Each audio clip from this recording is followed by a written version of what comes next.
Hello, everybody, and welcome to the Tardis Zone Talks. Nice to see you all. Sorry I'm late. Fireworks are playing havoc with Ted. Couldn't go live in the state that he was in earlier on. He just keeps barking.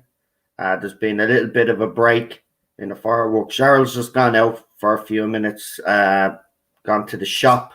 So when she comes back, she's going to take him back in. But he's sitting right beside me here, terrified. God love him. Halloween's always a bad time for your dogs and animals. So just make sure everything is locked up, your gates, your back gate, back door, front door, and all of that, especially when there's fireworks going off, because you know what dogs are like, folks. I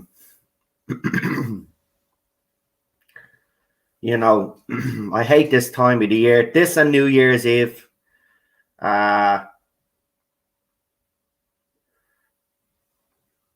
So, as you know, ourselves,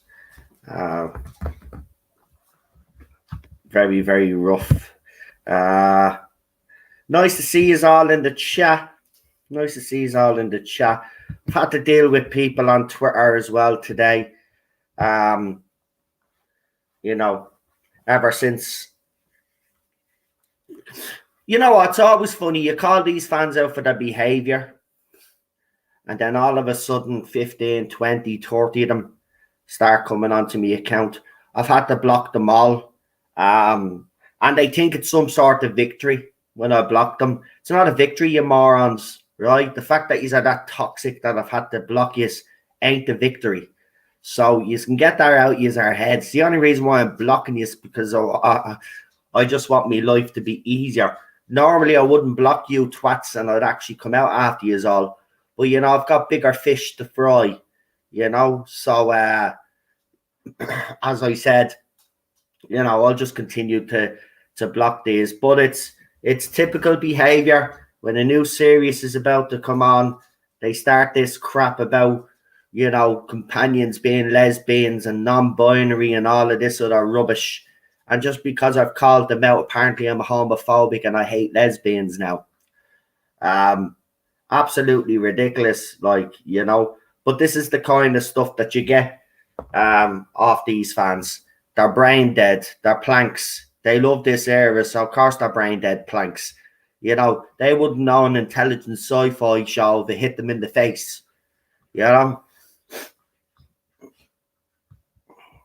All I'll just say is sometimes I wish their daddies had a war condom and saved us all the hassle of having to listen to half of these kids. Right, let's see who's in the chat. We got Queen Charlotte. We got the classic 80s fanboy. We got Sigma later. We've also got Robert Payne in the chat. Sadako. Matt Pot is in the chat. C. Nick's in the chat. Disaster Area, the Legend of the Traveling Tardis, PD Rich, Michael is here as well. Daniel is also here. We got Retro Dicky. We've got Josh also in the chat. As I said, Queen Charlotte is there as well. So, Disaster Area, and we got Fry Lee. We've got Tim as well, also in the chat. We got Matt Jones Saves the Gurgu in the chat as well. Melina is also in the chat. He says, hey everyone, I'm in my car on my way from work. Hope everyone is well and safe. We are. As I was just saying, it's always the case when a new and upcoming series of Doctor Who comes along. Yours truly, along with some others in this fandom, get targeted. It's weird. It's like clockwork every year. All I'll just say to all me enemies, we got 40 people watching now. All I'll just say to you little twats is don't forget to check me out, Doctor Who Flux, every Sunday, where I talk about the new upcoming series. And you can come and you can come and dislike the stream and call me a hater because I hate the series and all, and you can help with the viewers, yeah? Like you are doing tonight. So thank you very much. See, I don't care what you do anymore. Right? The moderators will sort you out if you are in the chat anyway, giving crap. But I don't care what you do anymore. At the end of the day, is a waste of space. Pathetic people. Right, well, we're here to talk about, obviously, the upcoming series, Doctor Who Flux. I got someone that actually sent me a message. I used to follow your channel, blah, blah, blah, blah, blah, blah, blah. Apparently, people think because I like the Series 13 trailer that I'm going to come out and I'm going to say real positive things about Doctor Who Flux, and everybody's got their knickers in a bit of a twist, right? Just the trailer was decent, and I'm not going to lie. Do I think that Series 13 is going to be decent? I don't know, because I haven't fucking seen it, just like everybody else. So I wish people stop jumping the gun there and wait until the series actually drops and sees what happens. The reason why this came out is because I asked someone to stop tagging me in negative Series 13 posts, right? Because I don't want to be influenced in any way. I want to go in with a clear head and review this. And I've already got people that are tagging me in stupid little fucking stuff here and there, Dr. Woke and all of this crap. Don't be tagging me, right? I will figure this series out for myself. I will review it and have a look at how good or bad it is myself. I am not going to be manipulated or convinced otherwise. If I think this series is good, I'm going to come out and say it's good. If I think this series is bad, I will come out and do what I've always done and say that this series is bad. End of story. Right? As I said, I'm judging this series because it is serialized, because it is a different format. I will be reviewing this on its own merits. Right, now that I've gotten all that out of the way, if anybody would like to come on, please let me know. You know what to do. Let me know in the chat there, and I will send you an email. I'd like to know from you guys, with only a couple of days to go now, how are you all feeling about the upcoming Doctor Who Flux? What are your hopes for the series? What do you think might happen? And also, I want to see if you guys can tell me where you think the ratings will end up for this series. We will do the ratings for the first episode. We'll get everybody to guess, but also I'll get people to give me an average rating for the whole series. So if you want to come on, please let me know in the chat, and I will send you an email. Listen, I don't. If people are not watching, that's fine, fair enough, right? But what I would ask everybody this year to do is, if you're not watching it, that's fine.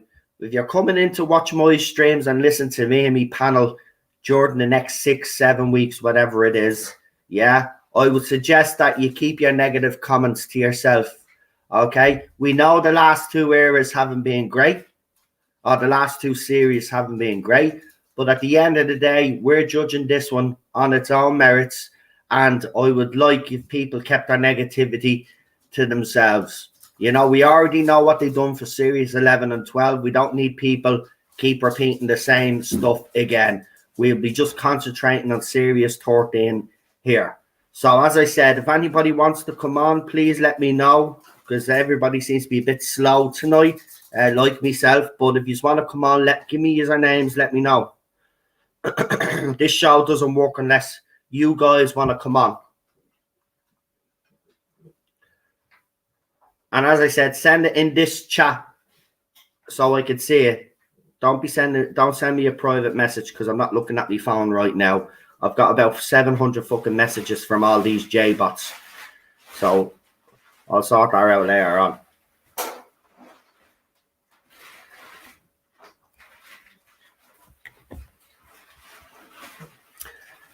Queen Charlotte, thanks for responding back to me anyway. Too late for me, sorry. No problem. Thank you, love. Thank you, Jesus. Thank you.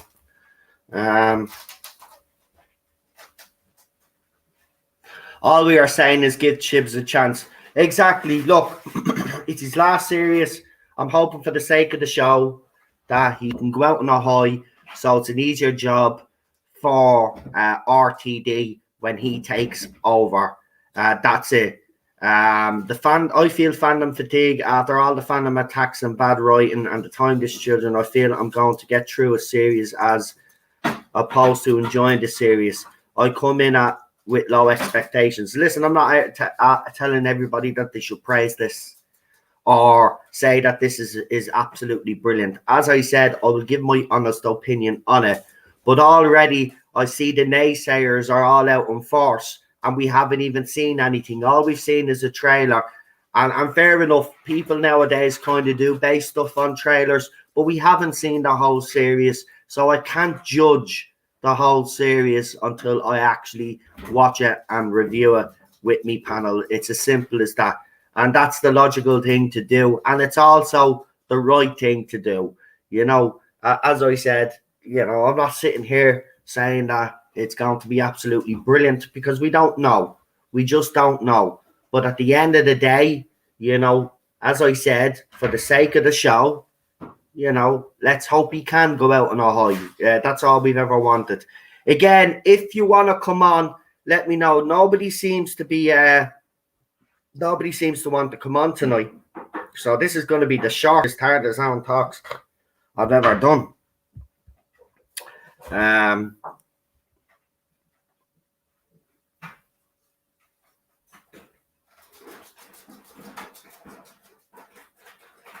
Just give us a second, just in case I have gotten any messages.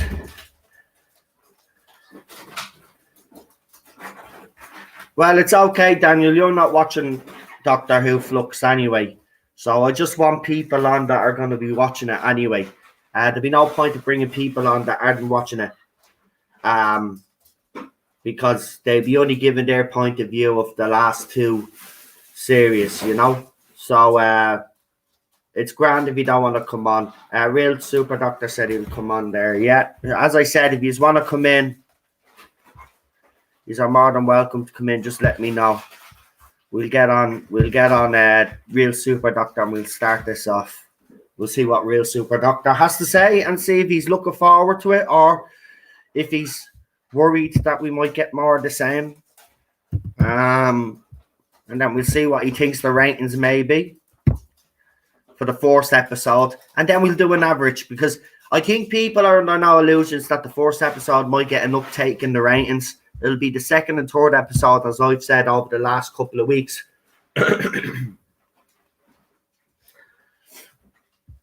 Right, now we've got a couple of people wanting to come on now. That's good, that's good, that's good.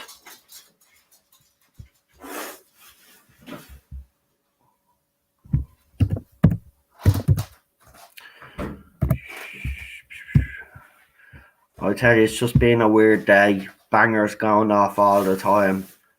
Just haven't been comfortable all day today. Poor Ted is out of sorts, as I said. The Legend of the Travelling Tardis says, I hope you're right. I want to be wrong. I want to be blown away. Series 11 and 12 are just starter kits, and 13 will be spectacular. But it's hard to get over my biases. Chib's fault. Listen, I agree, and it is hard to get over your biases because of obviously what's happened the last 2 years. And look, I get it. But at the end of the day, it's his last series, and you know, I've found it interesting what we've gotten so far. So it has piqued me interest. That's one thing that I will say about Jodie Whittaker's comment where she said it will pique her interest. It has piqued me interest, I'm not going to lie. That doesn't mean that, though, when I watch it's going to be absolutely brilliant. This is Chris Chibnall, remember. But, you know, the fact that there's only 2 writers, 2 directors, this could all work in Chris Chibnall's favour. It really could. We'll have to see. Right, so I've sent an email to Sigma. We've got Real Super Doctor here, so I'll bring Real Super Doctor on first. Let's get this show on the road. Real Super Doctor, welcome. Hey, Noel, how you doing? The first of many, mate. The first of many. This is now the next 6 weeks of 6 weeks. We're going to be very, very busy. We've got Tardis on talks twice a week.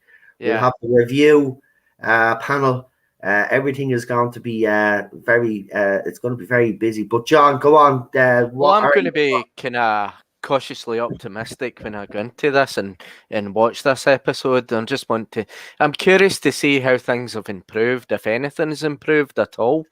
Because I mean that's nearly kind of 4 or 5 years that Jodie's been in the role, and she hasn't been doing very well at all. Do you think Chris Chibnall, forget about Jodie Whittaker as the Doctor, because we already know she's a bit of a write-off, right? Which she is. Unfortunately, she is, because she has a... But do you think Chris Chibnall can pull a rabbit out of the hat this year and actually produce something decent? The only reason why I ask you about that is because I thought personally that the teaser trailer, wherever you want to call it, I've had arguments with people about that. Someone said it's a teaser trailer. I think it's a trailer, but still. But I found that it was impressive enough. It piqued me interest. And then I saw the John Bishop little clips that they threw out. And they were actually genuinely funny. So I found that funny myself. Do you think he can actually leave on a high? Is it possible that Chris Chibnall, after 2 series and 2 specials, or 3 specials now, isn't it?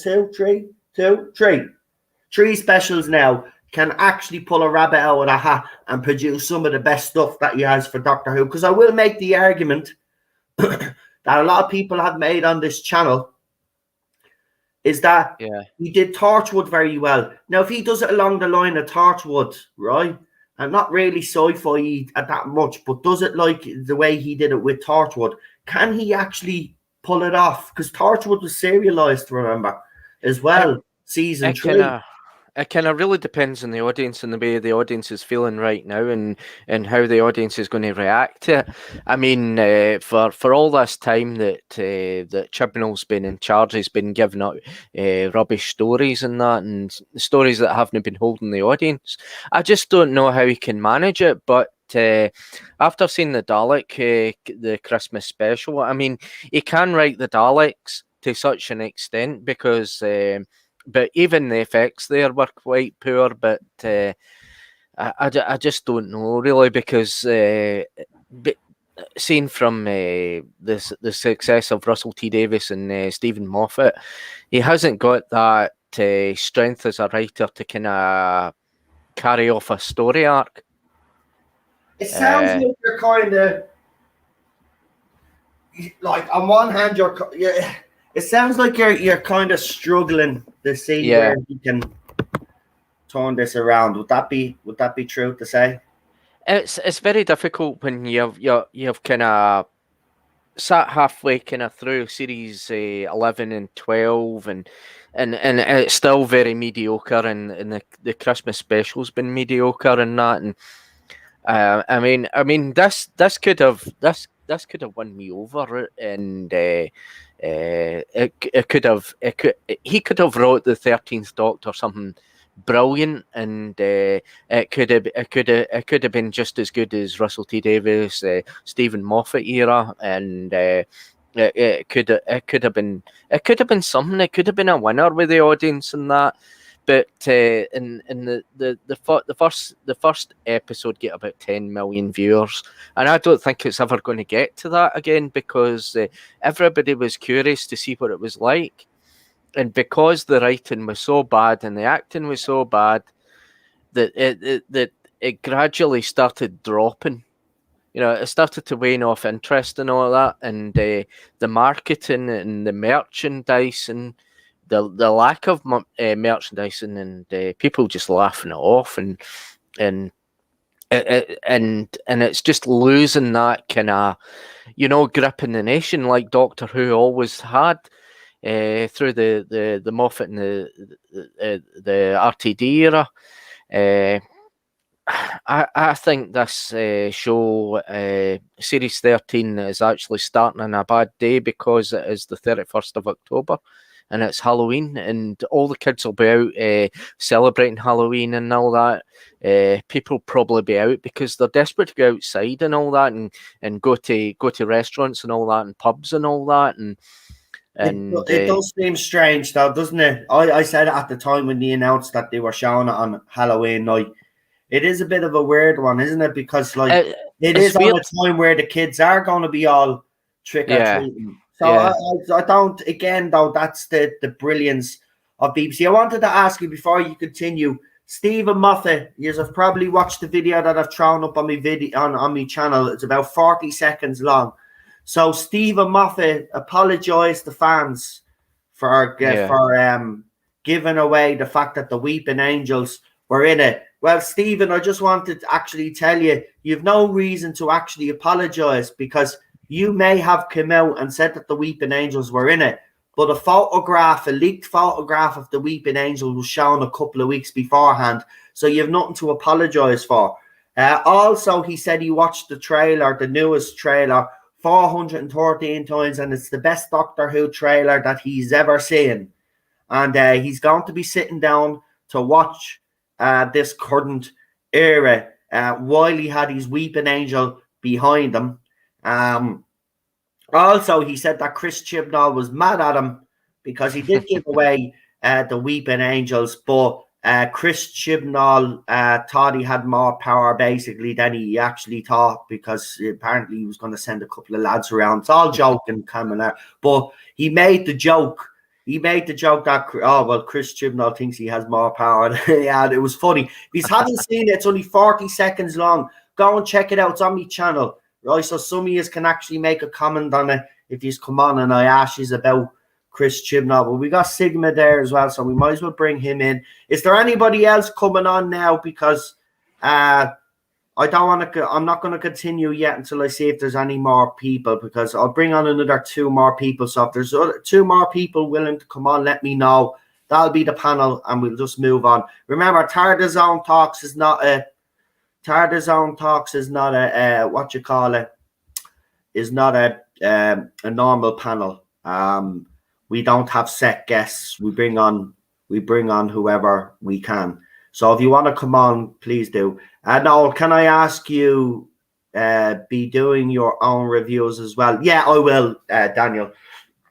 Because obviously I'll be hosting and nobody be really getting my opinion that night. It'll be Sunday night. It'll be all you guys that will be watching or whoever watching. I'll be getting their opinions. But yes, I'll be doing my own separate review to the panel, Daniel. So yeah, you can look forward to that as well. I know there are a lot of people that aren't watching the series are looking forward to watching my reviews and our panels.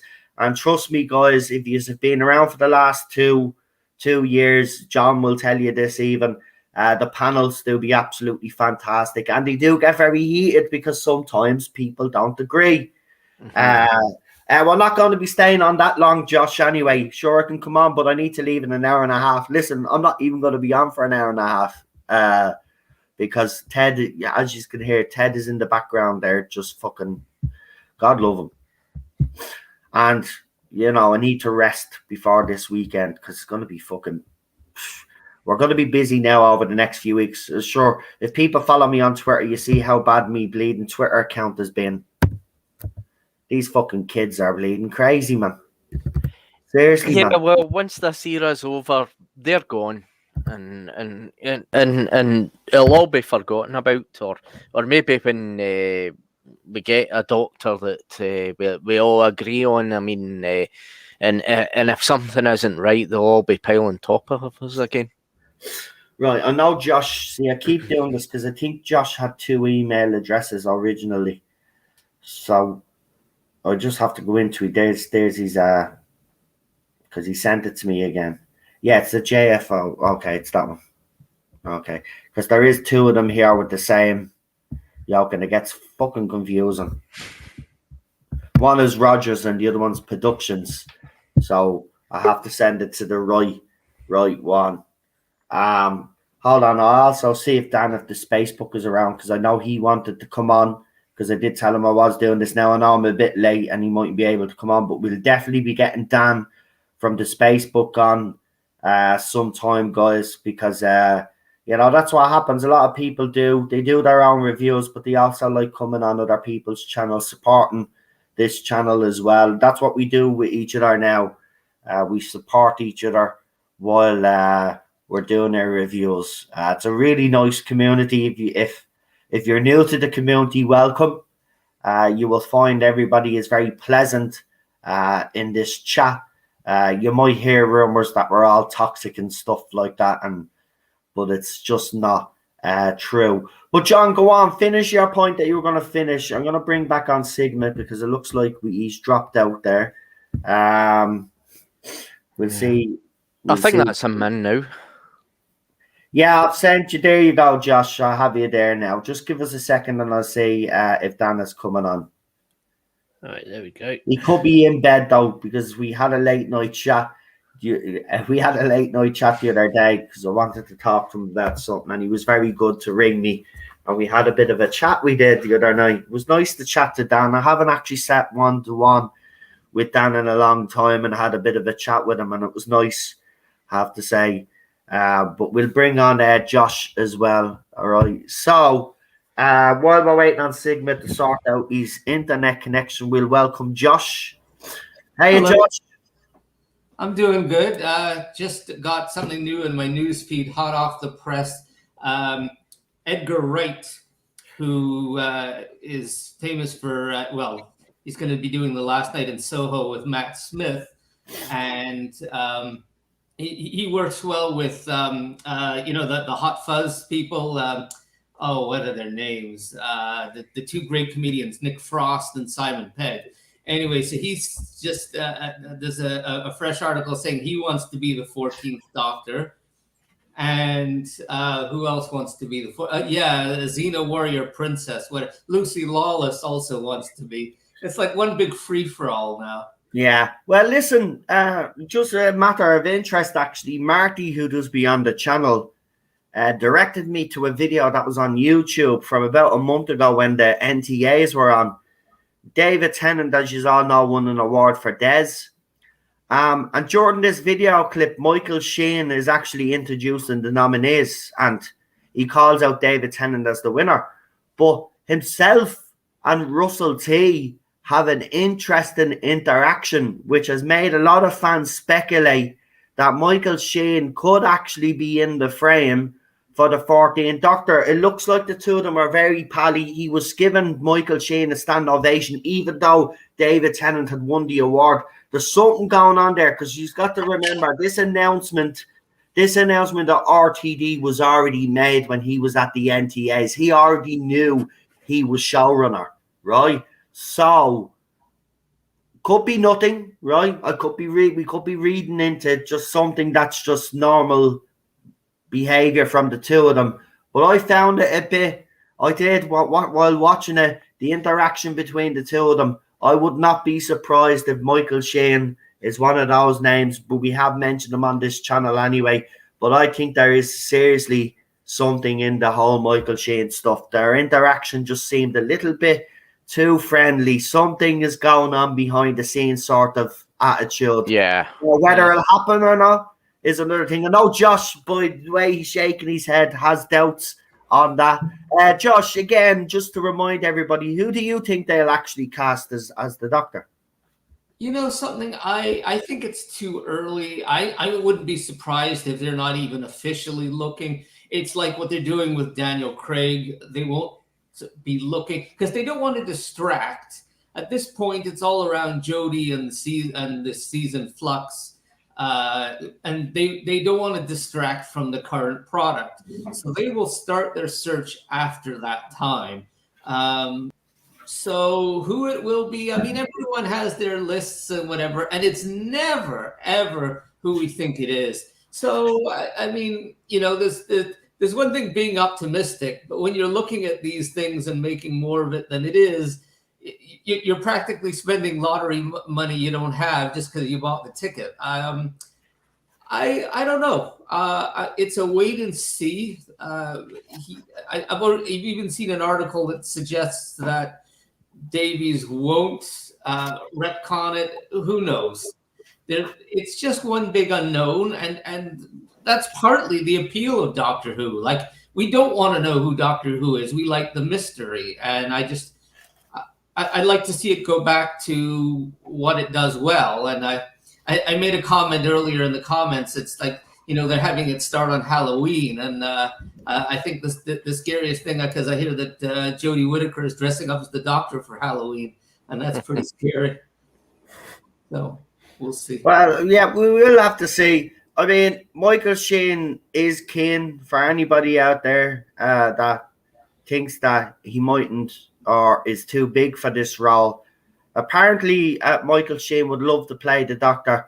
It's a British institution. Why wouldn't he? He's a British actor. Yeah, he's from Wales, but he's a British actor. And to a lot of British actors and actresses out there, even Jodie Whittaker even said it. Like, Doctor Who kind of is the pinnacle. She didn't realise, actually said something during the Graham Norton interview, and Mandip said the same thing, which kind of like, I went, really? They made the comment that they didn't realise how big this show was until it actually aired, right? Which just goes to show you that, these people didn't even watch the show. Now, I'm not saying you have to be a fan, but it looks like before they took the roles, they'd never seen an episode of Doctor Who, right? That's the way it comes across to me. Now, I'm not saying that an actor or an actress that comes in has to be a fan of the show, no. But at least pretend that you watch the fucking show like most people would do. When their contract, they say, yeah, I watched Doctor Who as a kid. I like the one with the Cybermen. Just a generic fucking answer. But not even that do we get. Not even that. Oh, I didn't realise how big the show was. Well, then you shouldn't have probably took on the job, should you? That's my attitude. But Stephen Moffat has made some interesting comments in that video. And I think there's something more to that video than meets the eye, right? He puts up his date of birth. Now, someone did explain it to me. It was unknown, actually, because I had 1961 to 1702. And there was a weeping angel behind him, but I didn't see the weeping angel properly. And it was unknown that said, oh, that was him joking, pretending that he's gone back through time. But very interestingly enough, he picked 1702. But he also said he watched the trailer 413 times. So I'm wondering if there's something in the numbers and Stephen Moffat is actually up to something, because Stephen Moffat just doesn't come out and say stuff.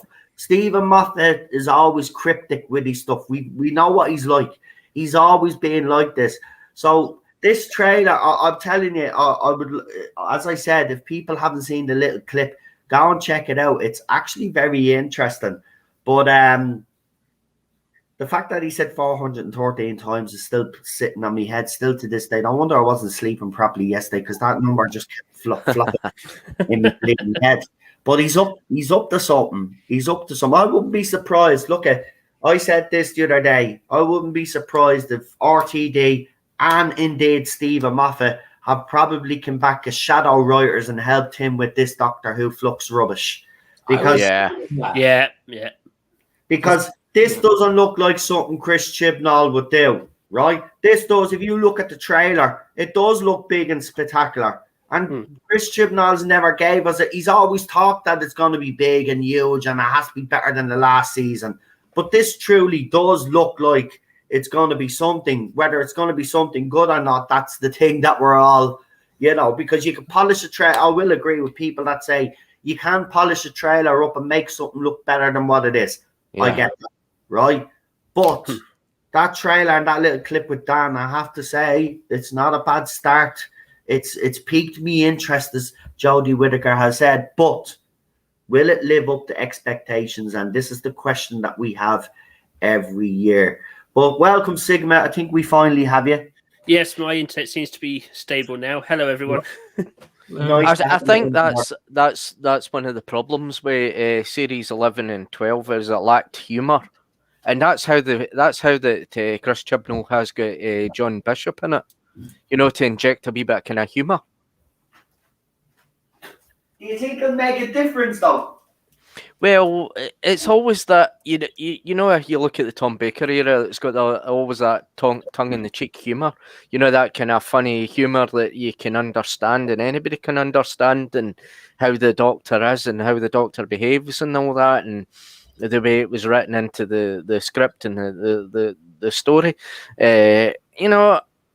it's always the humour that that wins the audience, I suppose. They still have to answer for the timeless children. That's why I don't think I have high hopes. Well, again, there's still talk of, will RTD retcon this? And I have to, and I'm kind of blue in the face saying this to you guys now at this stage. RTD is not going to retcon this. I think it's Chibnall. If anybody is going to be doing that into this story, is the guy that came up with the story himself. This is why I think we're getting this Doctor Who Flux. This is his way of explaining all of this rubbish. Yeah. Right? That's why we're getting Doctor Who Flux. He's going to explain it. Now, whether he retcons it himself, that's a different story. I think he'll do it in a way that he'll be able to get away with it, but it won't interfere with their timeline. And that's what I think he's going to do. Yeah, that's what I think he's going to do. He's never going to retcon this. It's like Star Wars fans, right, demanding that the sequel trilogy be retconned. Kathleen Kennedy came out the other day and actually said it. I did not make Star Wars for you guys. So that means to me, no matter what rumors are coming out from some big YouTuber out there that wears a mask, right, she's going nowhere, right?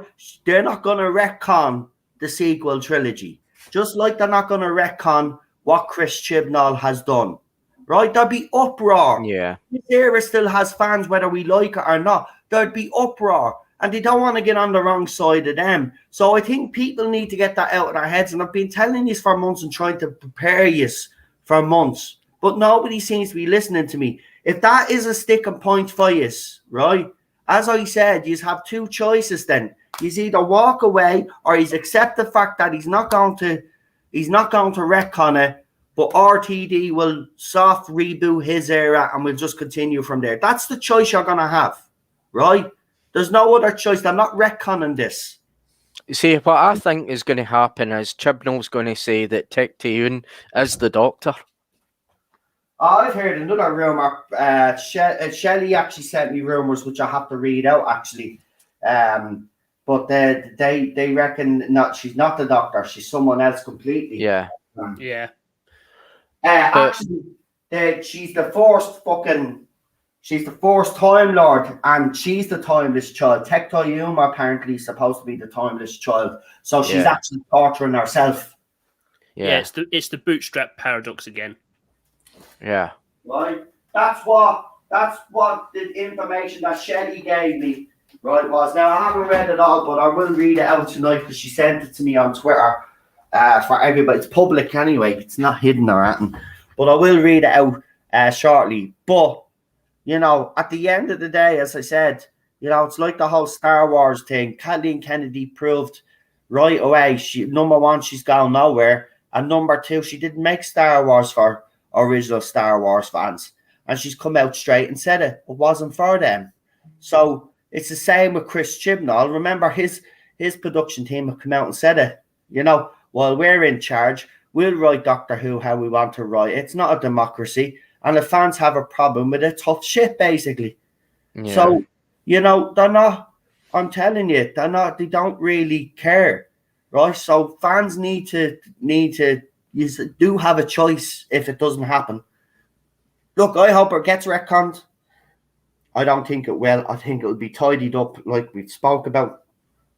But will it be to the satisfaction of fans out there that will be able to move on from this? Yeah, I don't know. By the sounds of what I'm hearing, a lot of fans are saying unless it's retconned, they're not coming back to the show. Well, then I will just have to say it's going to be sorry to lose you all, because they're not going to do that. They'll never do that. They're not going to retcon this. I know there's in some cases with the Terminator franchise, they did. They got rid of Terminator 3 and the other movies, and they continued on from there. But that's one example, and it doesn't happen that often. It's not going to happen with Doctor Who. This is why we're getting this whole Doctor Who flux. This is Chris Chibnall's way of explaining this whole mess.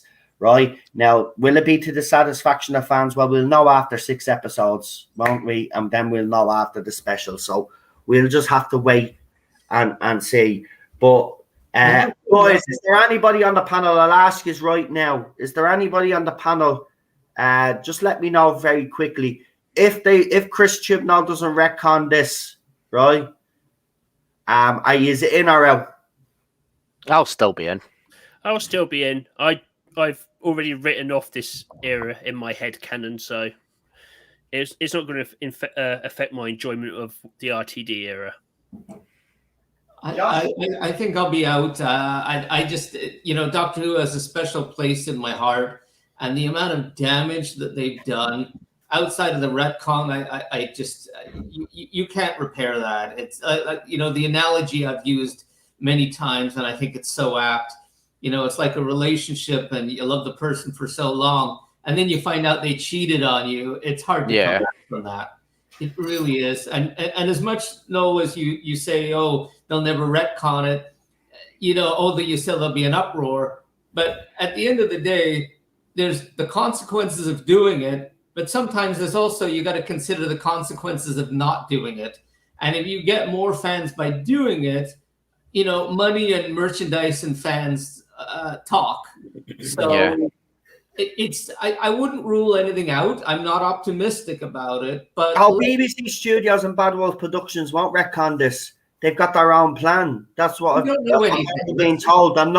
This is being left to Chris Chibnall to sort out. That was made very clear to me. RTD is coming in. He has his own vision and his own plan. So he's not going to be. Look, I have to keep saying they're not going to retcon it. It's as simple as that. It's not going to happen. And I know you said don't rule out now, but I can rule it out because I've already been told RTD has his own plan, and it's nothing to do with what Chris Chibnall's been doing. He has his own plan. He's coming back because he has his own ideas. He's not going to come back and get bogged down into trying to fix Chris Chibnall's mess. Chris Chibnall has been told and it's been made very clear to him that he must tidy this up, right? That's what he's told. He must leave this show in a better state than the way he's left it. He's been basically told he needs to tidy it up. Now, what does that mean? I don't know, mate. I don't know what tidy up means, but it suggests to me, and if you look at what we've seen so far, it does look like that they're doing something about it. Because this whole Doctor Who Flux parallel dimensions or whatever it is, alternative dimensions. Remember, Chris Chibnall did an interview during Series 12 when the Fugitive Doctor was out, and he came out and said, no, she's not an alternative universe Doctor. But he seems to be going back on that. He said there would be no parallel universes, just like he said there'd be no classic monsters. So already Chris Chibnall has U-turned on a few things. So I reckon, I'm telling you now, I think the pressure is on him. And I think he's needed to pull a rabbit out of the hat. And I wouldn't be surprised because Stephen Moffat has been very vocal and RTD has been very vocal since he actually got the job. I wouldn't be surprised if those two lads have been helping him ever since they done the lockdown stories. Yeah. Telling you. I reckon, he's the head writer. His name will be on it. But I reckon Moffat and RTD have come in behind the scenes and helped him lay out the story, because I think that's what Chris Chibnall needs. Because look at him with Torchwood. Now, some people will hate Torchwood, and I get that. I didn't. I was a fan, right? And I'm still a fan of Torchwood. And Chris Chibnall wrote most of that.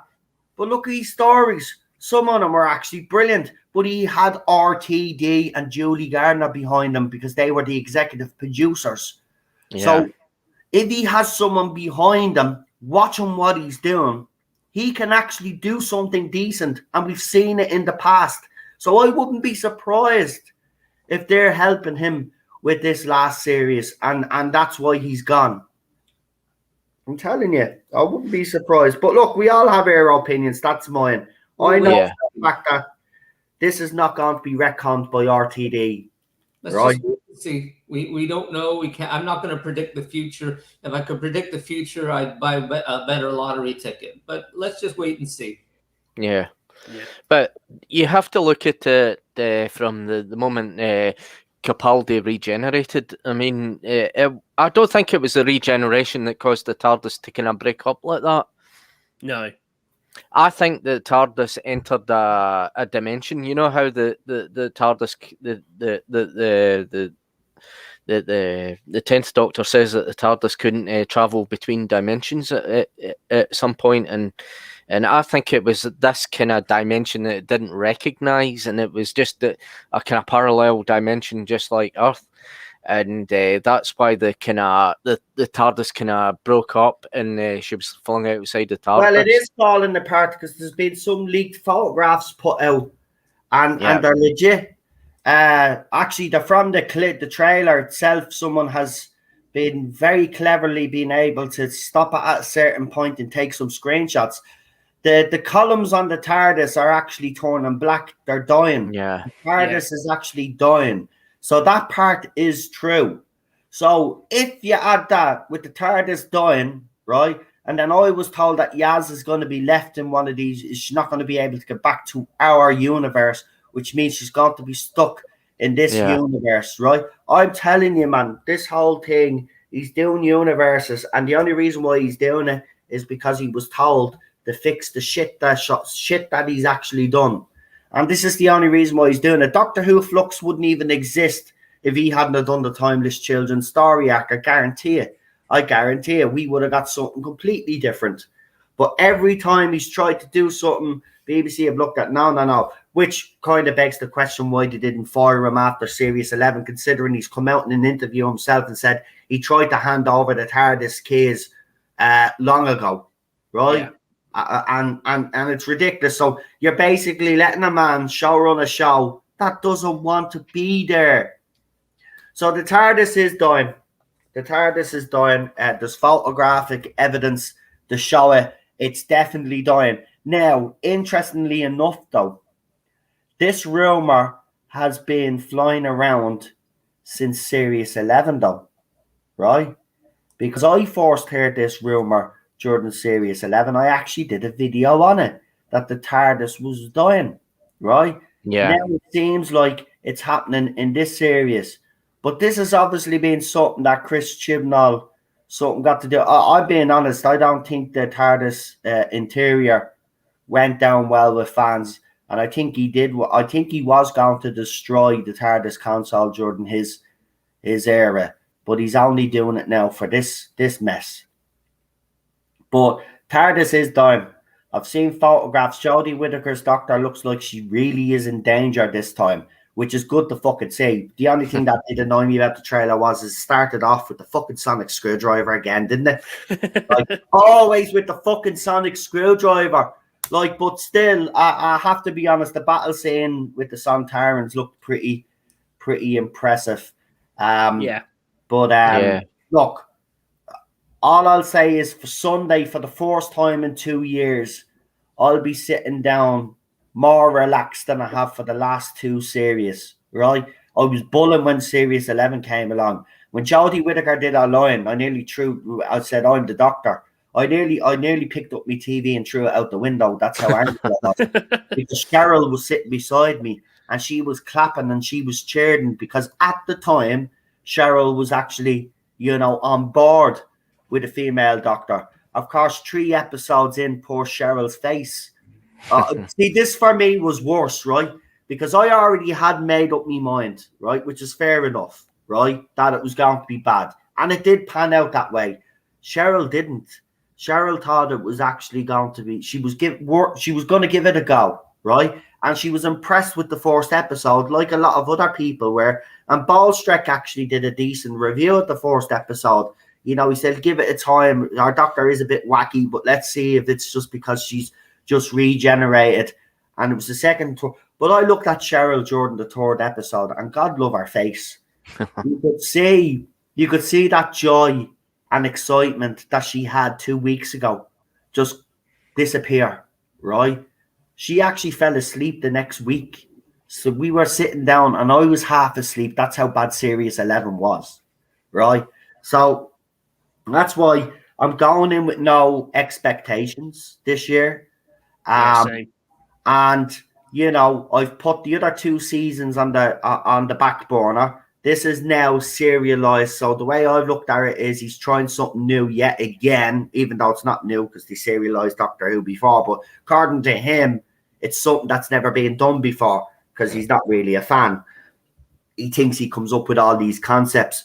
That's another thing that I hate about him. He takes credit for stuff that it's not even him. Doctor Who was serialized long before you came along, you muppet. And these overarching story arcs that you talked about, RTD and Stephen Moffat literally did it during their 2-seat runs and New Who as well. So this is not new, but he's made it as if it is something spectacular and new. But look, 50, 55-minute episodes, 6 of them, we'll see what happens. As I said, I'm not going to say I'm optimistic because that's too strong of a word going into this, but it has piqued me interest, and I want to see if he can actually give us something decent. What I'm going to be looking at is, look, I already know Jodie Whittaker is a crap doctor, right? So there's no point in me doing a review and coming out and saying, oh yeah, Jodie's crap as the doctor again, because we already know she is. It doesn't matter. What I'm going to be focusing on this season especially is the writing, the character development. Yeah. That to me is going to be the two sticker, because this is where he has failed flatly, right? His character development, story development, and his writing has been shoddy. Now, he has brought back Maxine Alderton, who was, to a lot of fans out there, even fans that don't like this era, said that she was the best of a bad bunch of writers that he had. Can herself and Chris Chibnall bang their heads together, and have they produced something that will actually surprise us all? And there is a couple of people within the industry that have come out. Now, these are people that have been very, very vocal about how bad this whole era has been. And even they've had a sneak peek of certain stuff, and they said that a lot of fans are going to be surprised for what he's produced, that this is probably the best stuff that he's ever produced for Doctor Who, period. Period. I hope so. I would like them to go out on a high. Same. Yeah. I know there's a few fans that hope that it doesn't, but at the end of the day, look, RTD is coming back, right? We know he's coming back. So, having that attitude is not going to help RTD. That makes his work harder. I'm not saying everybody should go out and watch it, get the numbers up. No. If you genuinely aren't watching it, I understand where you're coming from. But if you are watching it, I would ask is, watch it with an open mind. If you still have the same problems after watching it that you've had for the last 2 seasons, that's fine, fair enough. But I wouldn't be going in with any preconceptions that this is going to be rubbish straight off the bat, because nobody knows. Yes, you can look at the evidence of the last 2 seasons and kind of use that as your guide. That's fair enough. But as I said, you really do have to go in with this with a fresh point of view, to be quite honest with you. This is going to be something different. Again, Series 11 was different, then Series 12 was a bit more of the familiar. Now he's going in a totally different direction. It's piqued me interest, let's just say. Guys, I want to ask you one thing though. Radio Times recently did an interview, and I'll ask you first, Josh, right? Because it'd be very interesting to hear your point of view. So, Josh, according to the Radio Times, you're a toxic person because you were never fully on board with a female doctor, and you never gave Jodie Whittaker's doctor a chance. She's had a very bumpy ride in the TARDIS, and fans like us should basically piss off. So Radio Times obviously did an article, Josh, where they had where they've come out now and have actually had a dig at us fans yet again, because she's leaving now, obviously, and it's already been made, right? So someone put out a little screenshot of what they said about these fans. It was actually on Dan's channel as well. Dan was talking about it. So Radio Times have come out now, and they're on the offensive again, and they're attacking fans like you, Josh, that didn't give. Now, I'm not just saying you. Obviously, everybody on here didn't like. A response for you. But you know what I'm saying. But go on. What would you like to say to the Radio Times out there, and to all of these other media outlets that have actually labelled all of us toxic fans? Explain to them why you were never on board with a female doctor. I tell people the best analogy that I tell people, I say why I don't accept Jodie Whittaker as the doctor or any. And it's not like, oh, you're racist, misogynist. Yeah, they have their silly labels and their silly misconceptions. Yeah.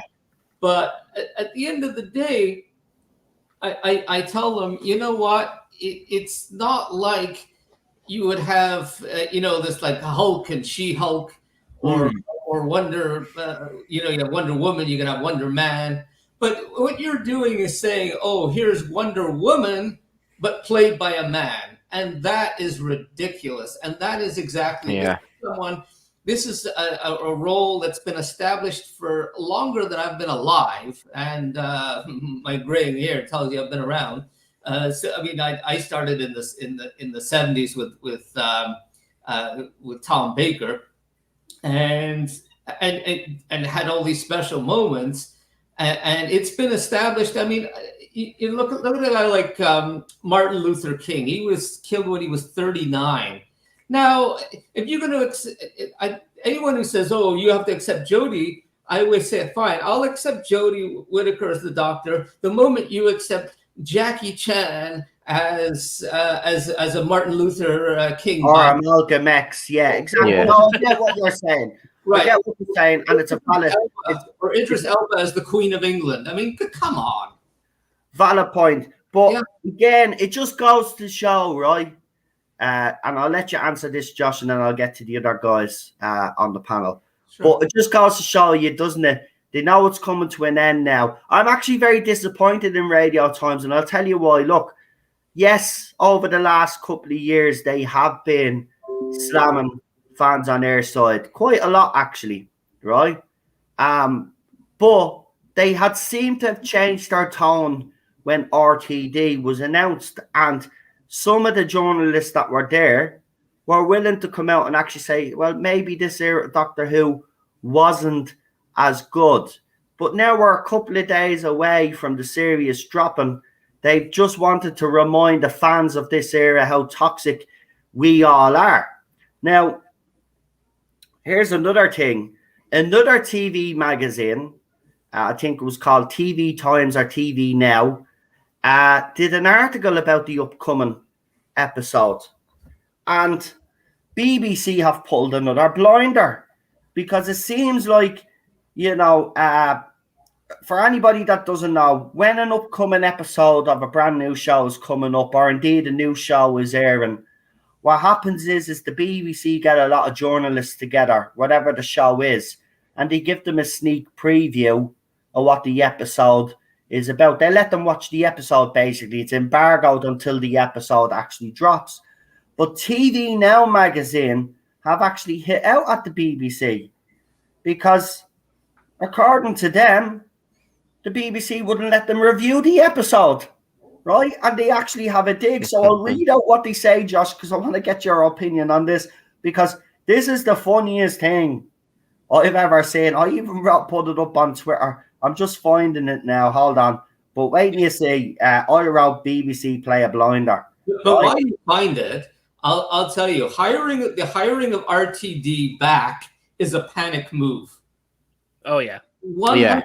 It's a good move, and I welcome it. But no mistake, it is a panic move by the BBC. It may be a panic move, but it's a move of genius, though. I mean, you're bringing back the guy that made Doctor Who such a success. That can't be a bad thing, though. Whether you think there's reasons behind that, and you're valid in your reasons, by the way, I'm not disagreeing with you.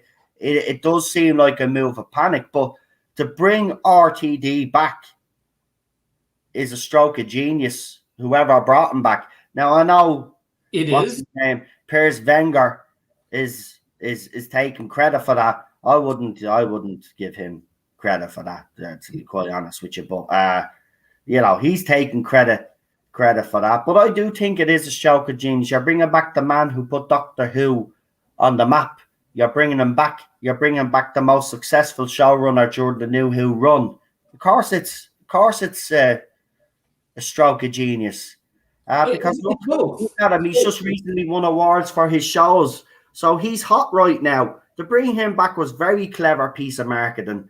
Whoever decided that he was the man, let's bring RTD back. Whoever said that is a genius.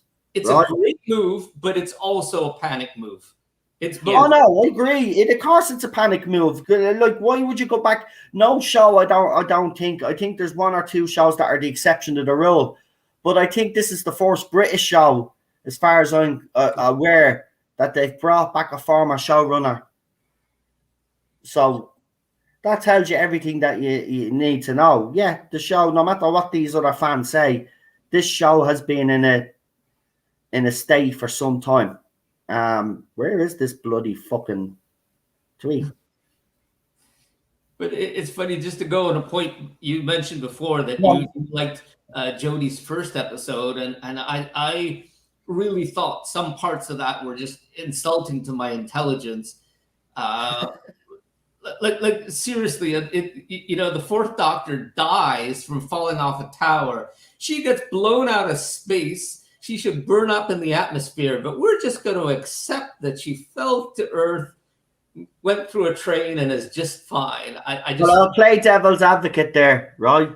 Even though I don't agree with myself, but fans of that will say that, well, she's still in the first few hours of her regeneration, so even if she did fall through space and she fell through a train, that she was in her early stages of regeneration. Do you buy that excuse? That's a common answer, and the proof of that, you can see it in the Matt Smith episodes where he plays the what's that thing where he fakes his own death, and he's at the Tesselecta, and he's in the Tesselecta, and she shoots him once, he starts to regenerate, shoots him twice, looks dead for sure. So if you're hurt during the regeneration, it'll still wipe you out. Yeah, it's not the same thing as David Tennant getting his hand cut off, where he can just grow his hand back. She fell, however, 100 feet through the air into a train. Millions, yeah. This I found it. So this is what they said. Doctor Who, BBC One, 6:25 p.m.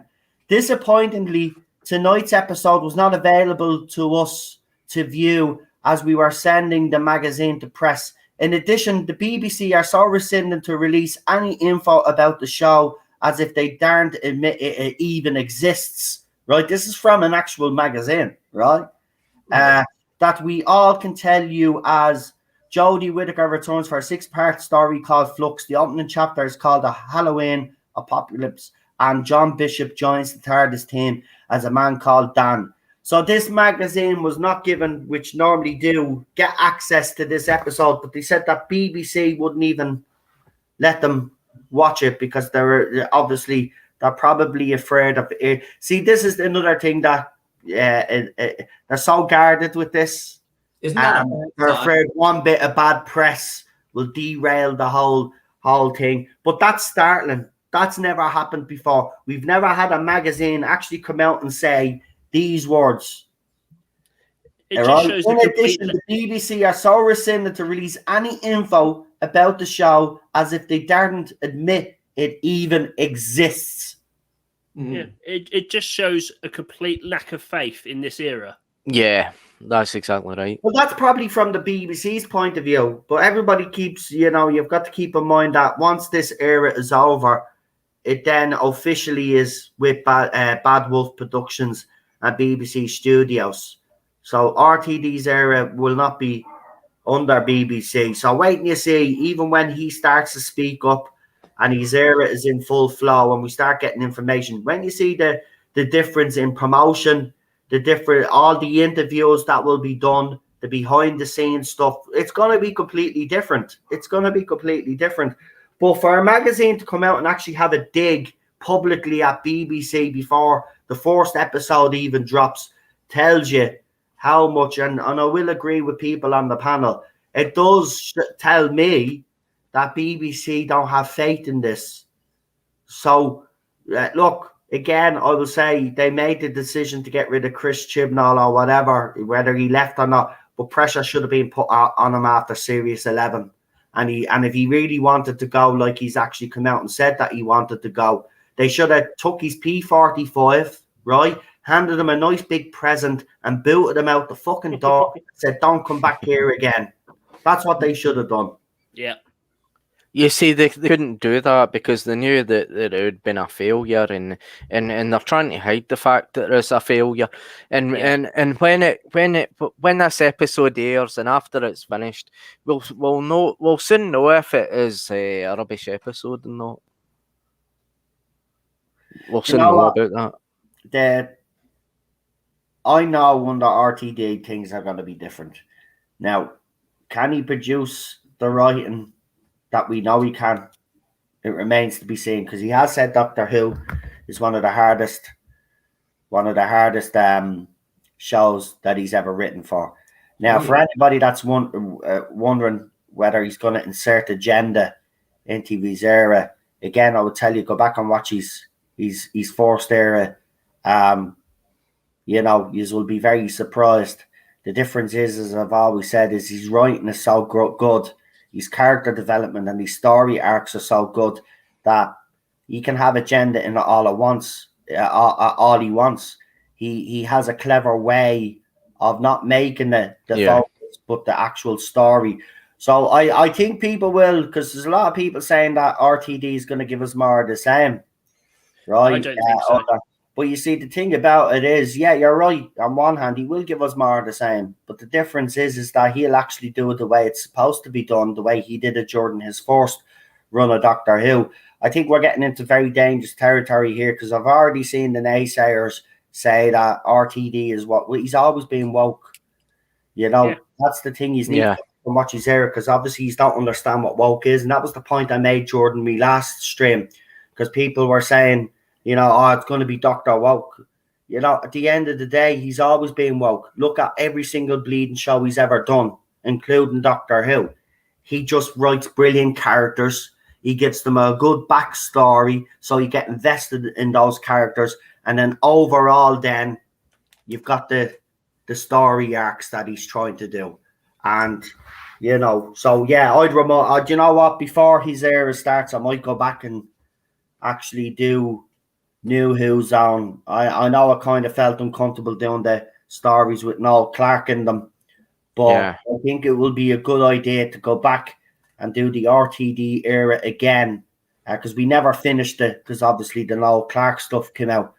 But we should finish it. We should start it again and do it all the way up until these specials, to remind people of actually how woke he is, because I think a lot of people don't realise that RTD, if you actually look at it, was woker than Chris Chibnall. The difference is that Chris Chibnall battered us across the head with a hammer with the messaging, with the ideology, with whatever he wanted. RTD doesn't do that. Look at the Orville, another perfect example. That show is woke as fuck. They do a gender identity episode in the third episode or something of the first fucking season. Was everybody complaining? No, because the storytelling was great. The characters were great. And, while the message was in there, it didn't take away from the story. So everybody jumped on board with the Orville. That's what Doctor Who needs to do. And that's why I believe they brought RTD back, because he's the man that can do it. But he can do it with a twist. That's the nice thing. Yeah. On a Captain Jack, for example, and at first I thought, okay, so they're interested. It would look to be a gay character. And I thought, well, if they could work it into the story. But then they made him omnisexual, and he's attracted to anything and everything. When he was trying to hit on that blue alien, the bug creature. Yeah. I thought that was hilarious. I think it was just done for the humor. It was just. I think that it was just to kind of get the audience to laugh at it. It worked. It does. Perfect. Yeah. But that's how you do it. RTD doesn't alienate his audience. He understands what the audience likes, right? He understands what they dislike, right? But he's able to get the dislike and do it in a way where fans are actually saying, oh yeah, that's very good. And Captain Jack is the perfect example. I'm glad you brought that up, because when they introduced Captain Jack first, and the Doctor says, oh, he's a 54th century man or 52nd century man, when he's chatting up the guard in the Doctor, the Doctor dances and the empty child, where the bomb, do you remember? And he's chatting up the soldier, and there's that little line where he goes, nice. He says something, nice buns or something. Your man goes, quit. Nice bottom. Yeah, nice bottom. That's the one. And that's a great line. It's fucking hilarious. But again, you could do it in a way where it doesn't alienate your audience. Nobody was giving out about Captain Jack's character. Like, they all say that we're homophobic and we're this, that, and the other. Nobody was giving out about Captain Jack. Captain Jack is one of the most popular characters in the New Who run. That's the fact. And so much so that he got his own spin-off. So these fans saying that we're all homophobic and all of this, that, and the other. Well, no, because we got Torchwood and we all supported Torchwood because of Captain Jack. Right. I mean, and to show you the brilliance of someone like RTD, the way he not introduced Donna, but reintroduced her when they're that scene through the window and they're pointing at each other. Yeah. That was absolutely brilliantly It was. Look, I love Series 4 of RTD's run. I think Series 3 and Series 4. Series 3 is underrated. I love Series 3. You look at his whole era. Series 1, 2, and 3, and 4 are actually consistent, right? Now, Series 3, I will say, I had a couple of dud stories in there. But overall, by the time we got to the end, Yana and all of that, and the Master returning, that was just amazing. Now, I think he should have left after Series 4 and shouldn't have carried on with the specials. But I do like the Waters of Mars. I think that's out of all the specials that he did. That one and the what was it? The Dead, was it the Dead Planet? Was it the Dead Planet? Planet of the Dead. Planet of the Dead. I keep getting mixing those words around. Yeah, Planet of the Dead. That was a decent enough story, but he should have left after. He should have left actually after Series 4 because he went stale. But look, he's had a few years away. Since then, he's won award after award for TV shows. RTD doesn't need to come back. Right, there we are. Oh, look at these two. Who's a handsome man? But it's just to show you that I'm not whatever. I had my pictures taken with. Listen, you don't need to prove that to any of us. We know that you're not. These are just these fans. They want to put labels on us all, right? At the end of the day, right, this is what's going to upset these kids even more. When RTD does come back, and if he starts to do things the way he did back in 2005 and do it properly and not hammering us over the head with an agenda, they're going to see a stark difference on how it's done to the way Chris Chibnall done it. And then the realization that we were all right all along will hit them.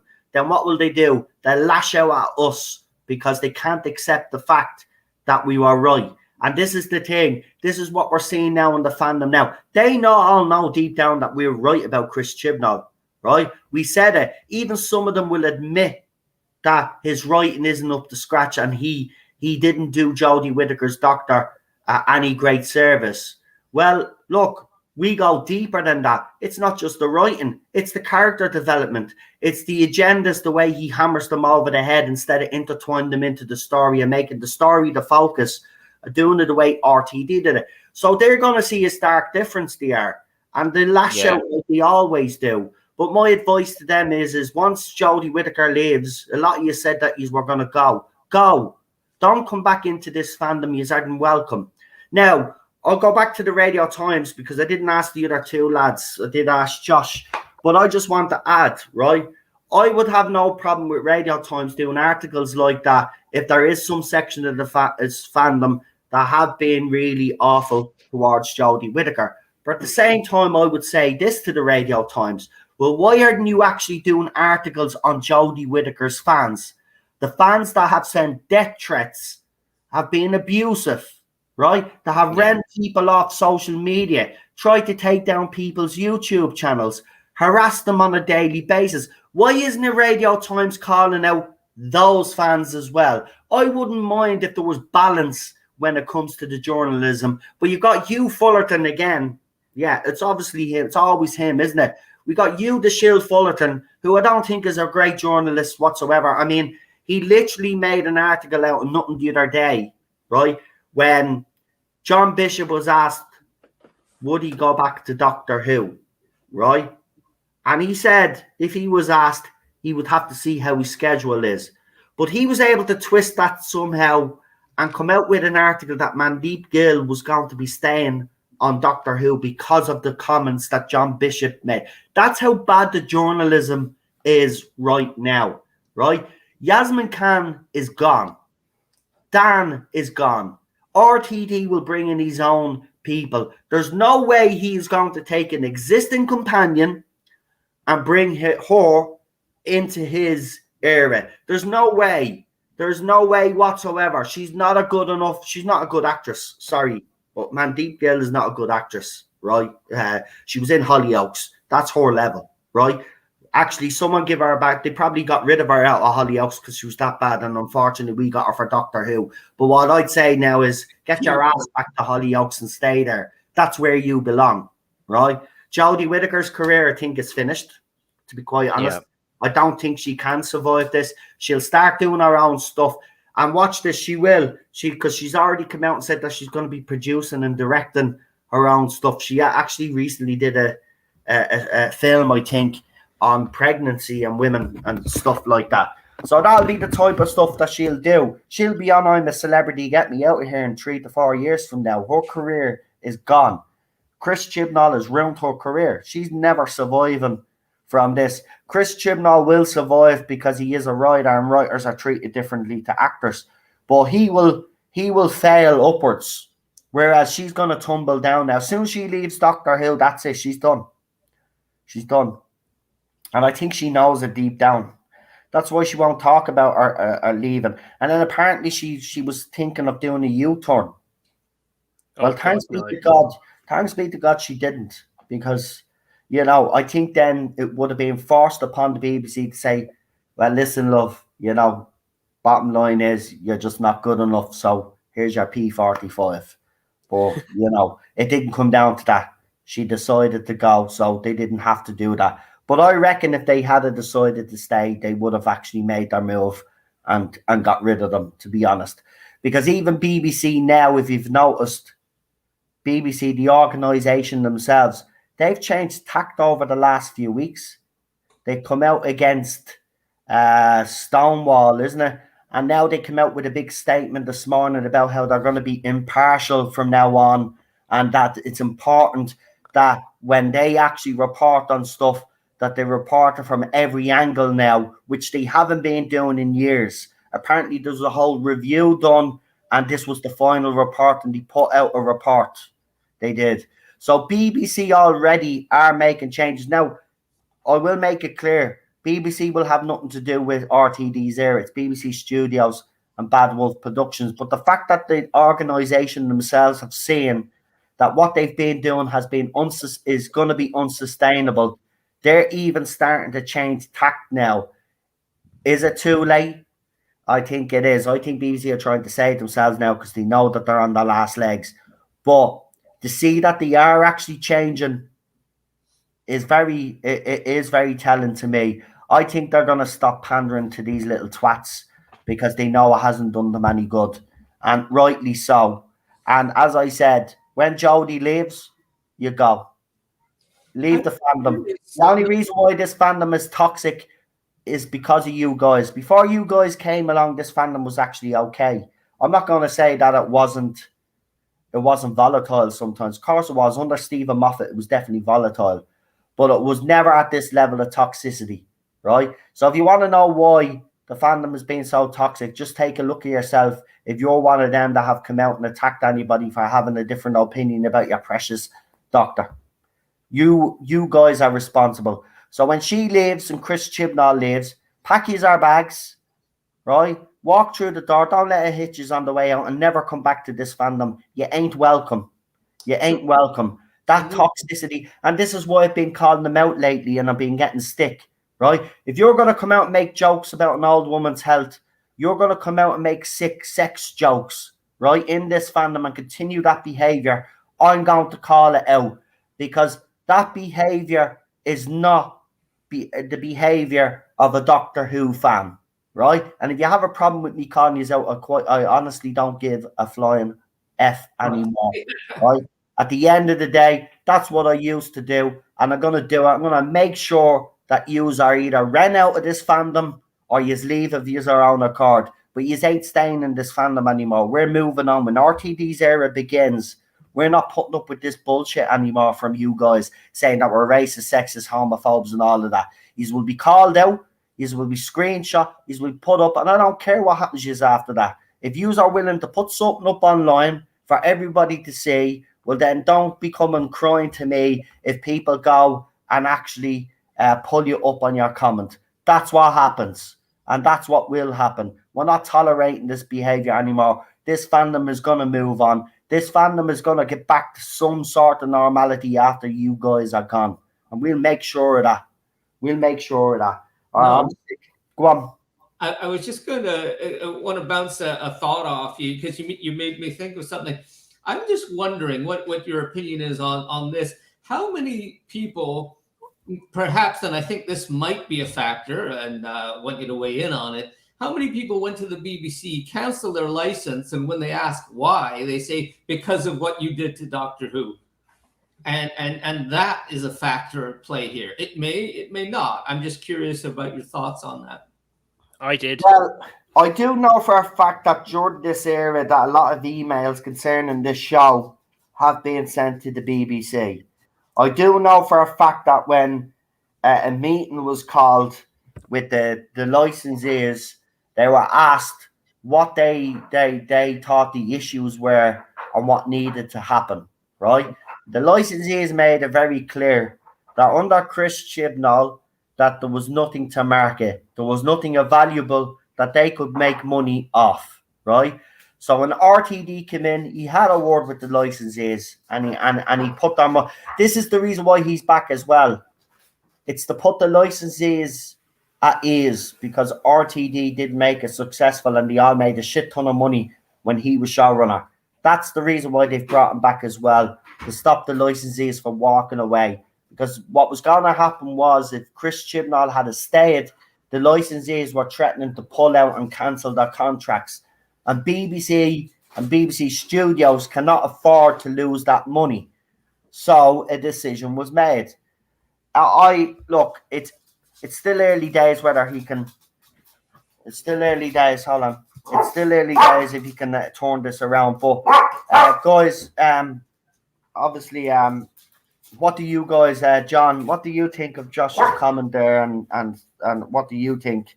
See, what I think is the journalists have been totally arrogant. I think they've just been pandering to one side, and I don't think that they have been Doctor Who should be for everyone. It shouldn't be just for one side. It's a show that touches everybody in all walks of life, and it shouldn't be for just one side. And I think that's the biggest mistake from day one of this. I mean, ever since Jodie was cast, I mean, the media has been negative about it, and the fandom, it's still split. There's still a divide because I put up a poll. Should series the whole of the Jodie Whittaker era be put into Room 101, and I think it was 76% said yes, and I think it was about 31% said no or something like that. So it shows you that there's. This series has done absolutely nothing for both sides of fandom. It's created this other type of fan, this kind of hostile type of fan, and it's not us, by the way. It's this I and they constantly pull you up and they constantly attack you and all that. And I think it's absolutely wrong. I mean, this show for what we grew up with. It was all about enjoyment. It was all about fun. It was all about escapism. It was all about the what ifs if we could go in the Tardis and we could go somewhere else and that and go to other planets, and it was all about stimulating the imagination and all that, and the lack of it now, and this is because we've got we're critical of it, and we get slandered and all that, and because the show isn't made for us anymore, and it clearly shows that now that it's not made for us anymore, and it's clearly made for a different type of audience, an audience that is hateful, is everything what the Capaldi Doctor said in his last regeneration. Look, the media, again, I go back to this. Yeah. When she was cast, the media set the precedent anyway, because they came out and said that anybody that didn't like Jodie Whittaker's casting as the Doctor was toxic and was sexist, and that set the tone, right? For these young kids. So when they seen the media call us that, that's what they kept doing. What did they do? To keep labeling us all labels. All those labels came from the media. So they're the ones that helped facilitate these fans. Right? And this is why they don't call them out. They have no problem calling out fans that don't like Jodie Whittaker as the Doctor or her era, right? Radio Times do, right? But they won't call out these fans that, as I said, have sent death threats, that have contact is not I explained this last week. Contact is not on Fridays anymore, because we're going to have the Tardis on talks every Friday. Then Sunday we're going to do the review. Contact will be on during the week. I haven't gotten the schedule done just yet because people still haven't come back to me. I've had a few people come back to me to say that they're doing the Series 13 panel, but there's still a few people that haven't gotten in contact with me. I was supposed to know on Wednesday, so I'll give it until tonight. If not, I will just see who I have, and that'll be who I'll be bringing on. But if you are interested and you are watching Series 13, let me know if you want to be part of the panels. Now, if you agree to be part of the panels, you're going to be the panelist for the next 6 weeks on its run. So if you're agreeing to be on, you're making a commitment for the next 6 weeks, because I'm not chopping and changing the panel. I never do for the serious watch-alongs. If you look at my last panels for Series 11 and 12, it was the same panelists all the time. So if you're watching, let me know. And if you want to be part of the panels, tonight is your last night to let me know. If not, I'll be just, whoever's already came to me, they'll be the panelists. So as I said, tonight is your last night. So send me a message if you just want to be part of it. I'm just going to do that right now. Oh, well, I already knew you were part of it anyway. Yourself, Charlotte, as far as I know, are definitely in. I'm on the fence. Cheryl's on the fence whether she's going to watch or not yet. No, I think I will watch. If I watch, let me put it this way. If I watch, which starts Sunday, I will be on the panel. Right, there you go. So we might have Cheryl on, we'll see. But as I said, it's a 6-week commitment.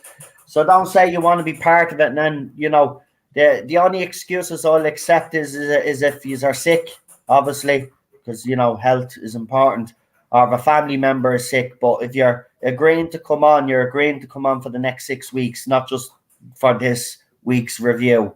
So it's a 6-week commitment. It's going to be, we're going to be going live 15 minutes after the episode has finished. That'll give everybody time to get a cup of tea and stuff like that. So the episode is on at 6:25. It's over 7:25. We'll go live around 7:45. So good. that's what. No, I have to go. I'm afraid, but it was a blast. Thank you. No problem, Josh, and thanks for coming on. And we hope to see you around while we're reviewing this upcoming series. Let's see if it's interesting anyway. But listen, thanks for coming on. I really appreciate it, mate. Sure. Always nice to be on. Thanks for having me. Good luck, and we'll be in touch soon. Take care. No problem. See you later. See you, Josh. See ya. Lee says you have to convince me, Noel. LOL. Well, just put it this way, right? If you're not part of it, you're gonna miss all the buzz. And second of all, they're my most watched streams. So, you being a bit of a diva and stuff, you like a big audience. So we'll have a big audience. So I'm sure Lee will have some comments about the episodes if he watches and joins in. That's it. I mean, look, as I said, I just want people on the panels that are going to watch, because I think it'd be unfair. It'd be unfair to bring people on that haven't watched and are just given the same generic criticism if they haven't watched the series. Do you know what I mean? And I have to be fair. So it's only people that have watched that I'll be bringing on. So, as I said, it's up to yourself, Lee, but I really need to know by tonight. I have to go see you guys, says I was about to read out your rumor now that you sent me, actually. Where is it? So I did get sent a rumor. So while I'm looking for that, guys, is there anything else you guys would like to add? Actually, I'll ask you this so we can narrow it down. So first of all, what do you think the ratings will be for the first episode? Give a guess. And then I'm going to ask you then straight after that if you can give me your average rating for the whole series.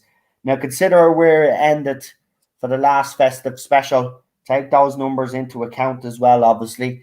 And come up with our best guess. I think 4.8 million that's going to be watching this. You think 4.8 million people watched the first episode? Yeah, I think it could be 4.8. They could be watching this episode, and I think for the whole era it could be. I think it could be roughly about 4.5. 4.5. Sigma. I think the first episode will probably get somewhere between 4.5 to 5. Yeah, I think there will be a slight uptick because it's only 6 episodes and one long story arc. It will probably get some people interested. I imagine the drop in ratings again will be quite significant as the series goes on. So I think overall the average will probably be between 4 and 4.5 of the whole series. For the whole series, yeah. Very interesting. Very interesting. 3.6 million Daniel record. Daniel, I have to be honest, right? I know you don't like this era, but I have to strongly disagree there. It's not going to be lower than the festive special. No way, not a chance. This will actually do. The first episode always does well. Look at Series 12 as well. Series 11 has started off strong. Series 12 has started off strong. It's the second and third episode where the big dip happens. But I don't know. I reckon I'm even going to surprise you all, and I'm going to say that I think the first episode will get between 6 and 7 million viewers. Oh, wow. I do, because I've seen more hype around this series from even the fans of this era than I have for the last 2 seasons. So I think they will come out.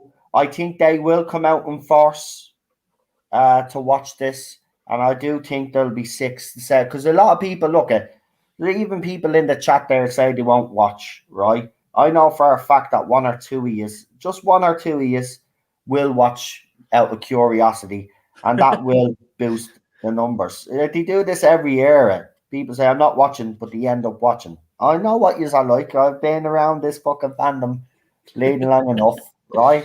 I know how it goes, right? The first episode will do well. It'll be the second episode where the numbers will drop. But I reckon between 6 and 7 million. And remember I said that, guys, right? 6 to 7 million for the first episode. And then after that, then I reckon the second episode, if the first episode isn't good and people go into the second episode and their expectations have been shot, I reckon then you could see a drop of 2 million viewers for the next episode, and then it'll continue to drop then after that. And then I think we will get under the 4 million mark by the time we get to the end, if it's not good. But we don't. History will tell us it's not going to be good. But as I said, I'll go in with an open mind, and we'll see what happens. We'll see what happens. It'll be See, I interesting. think that when Russell T Davies comes back, the ratings will shoot up. Oh no, I reckon when he comes back, we'll get 10, 11 Yeah, million viewers. Yeah. In his first episode. That's guaranteed. It's RTD. He's back. That's why they brought him back. They're not stupid. They know by bringing him back that the ratings straight away will jump. So let's see what other people have to say in the chat. Very, very interesting. Matt Jones gives it says 5 million and then dropping to about 3.8-ish. So 5 million at most. The kids and parents will be out and partying on Halloween.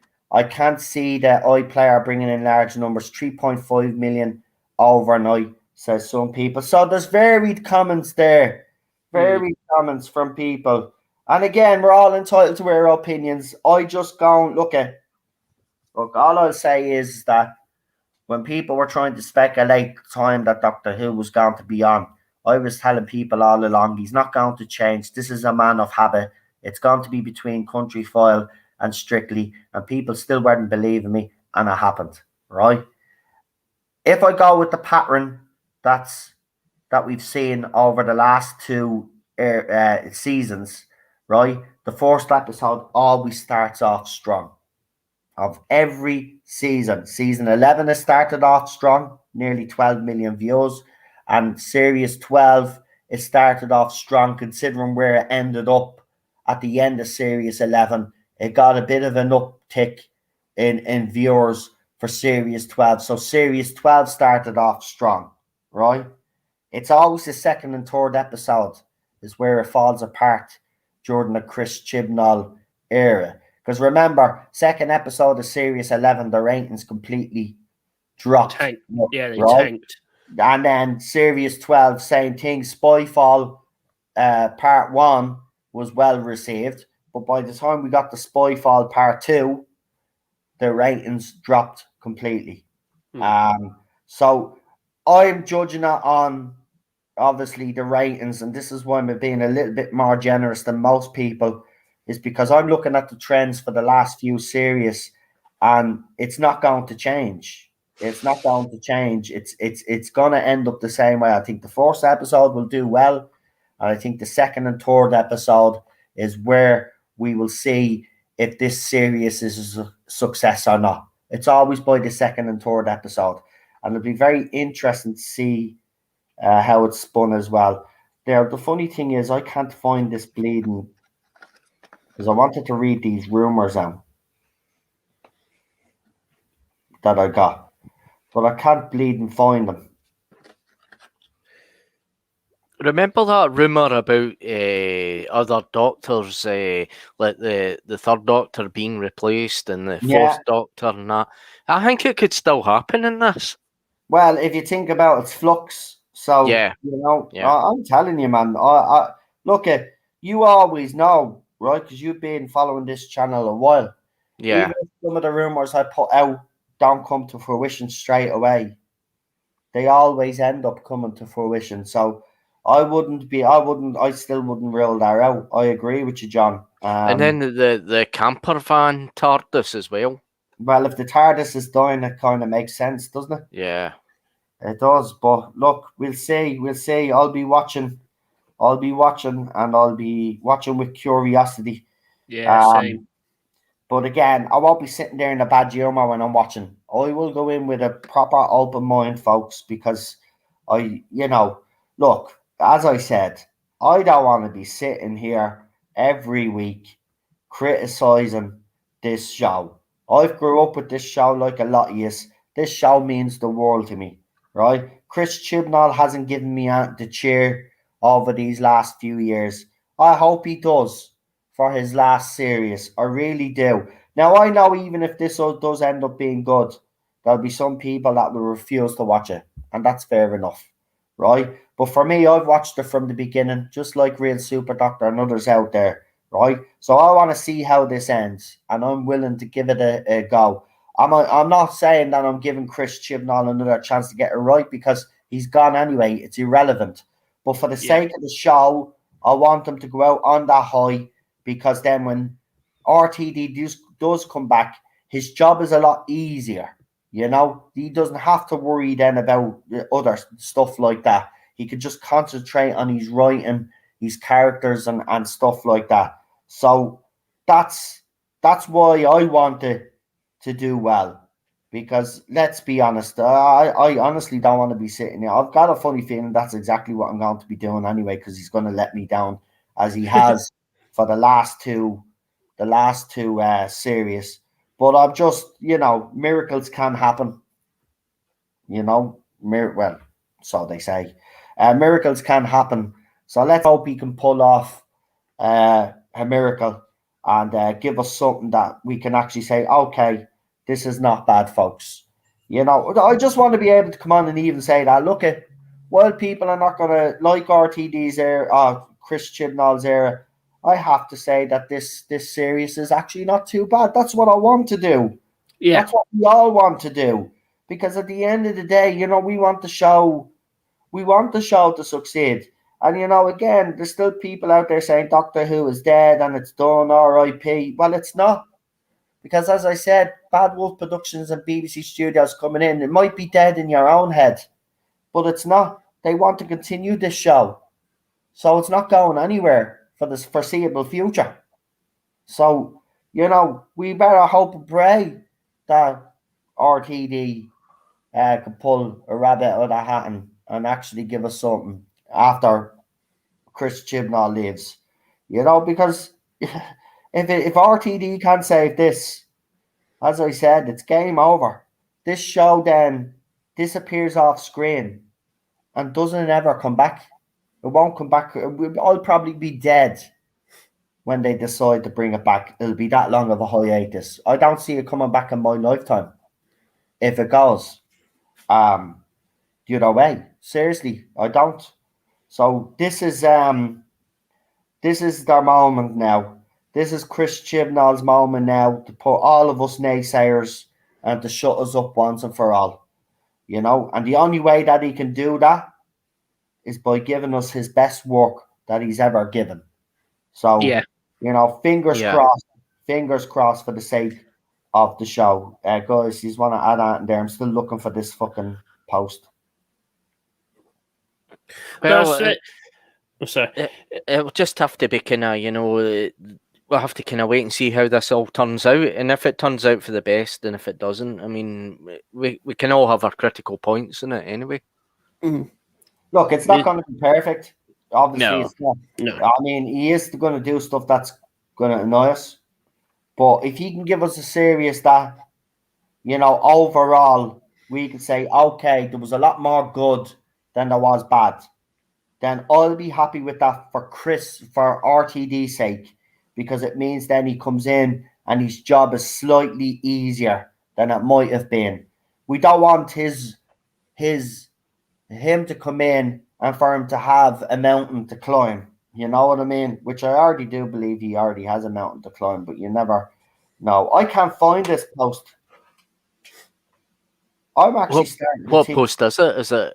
it was rumor information, and I know I retweeted it, and I can't find it. I think they might have Go to your tweets. Your I tweets am. and That's what I'm replies. looking at. I can't find it. What the hell? Shelley, if you're still in the chat, could you tag me in that again? Because I'm at the going through. This is the third time now. I'm at the going through my Twitter account. She definitely tagged me. I mean, he definitely tagged me. Did you like it? What, the rumors?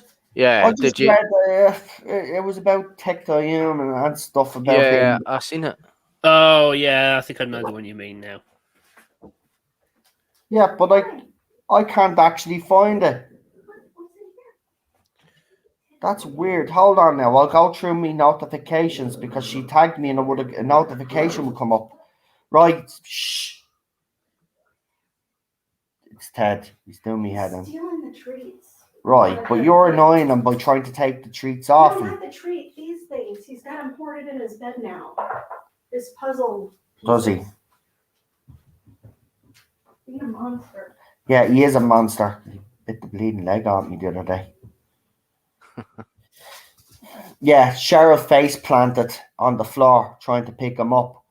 And then I heard she fell. I went into the bedroom, tried to pick her up. And of course, Ted interpreted it a different way and decided to take a nip at me bleeding leg. And I have a hole in my leg.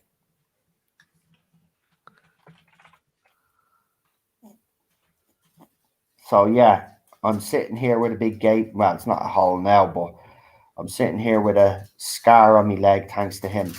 Do you know, I can't even find where the notification where I was actually, it's not even, it won't go up any further. I just sent you a DM, Noel. Is it that one?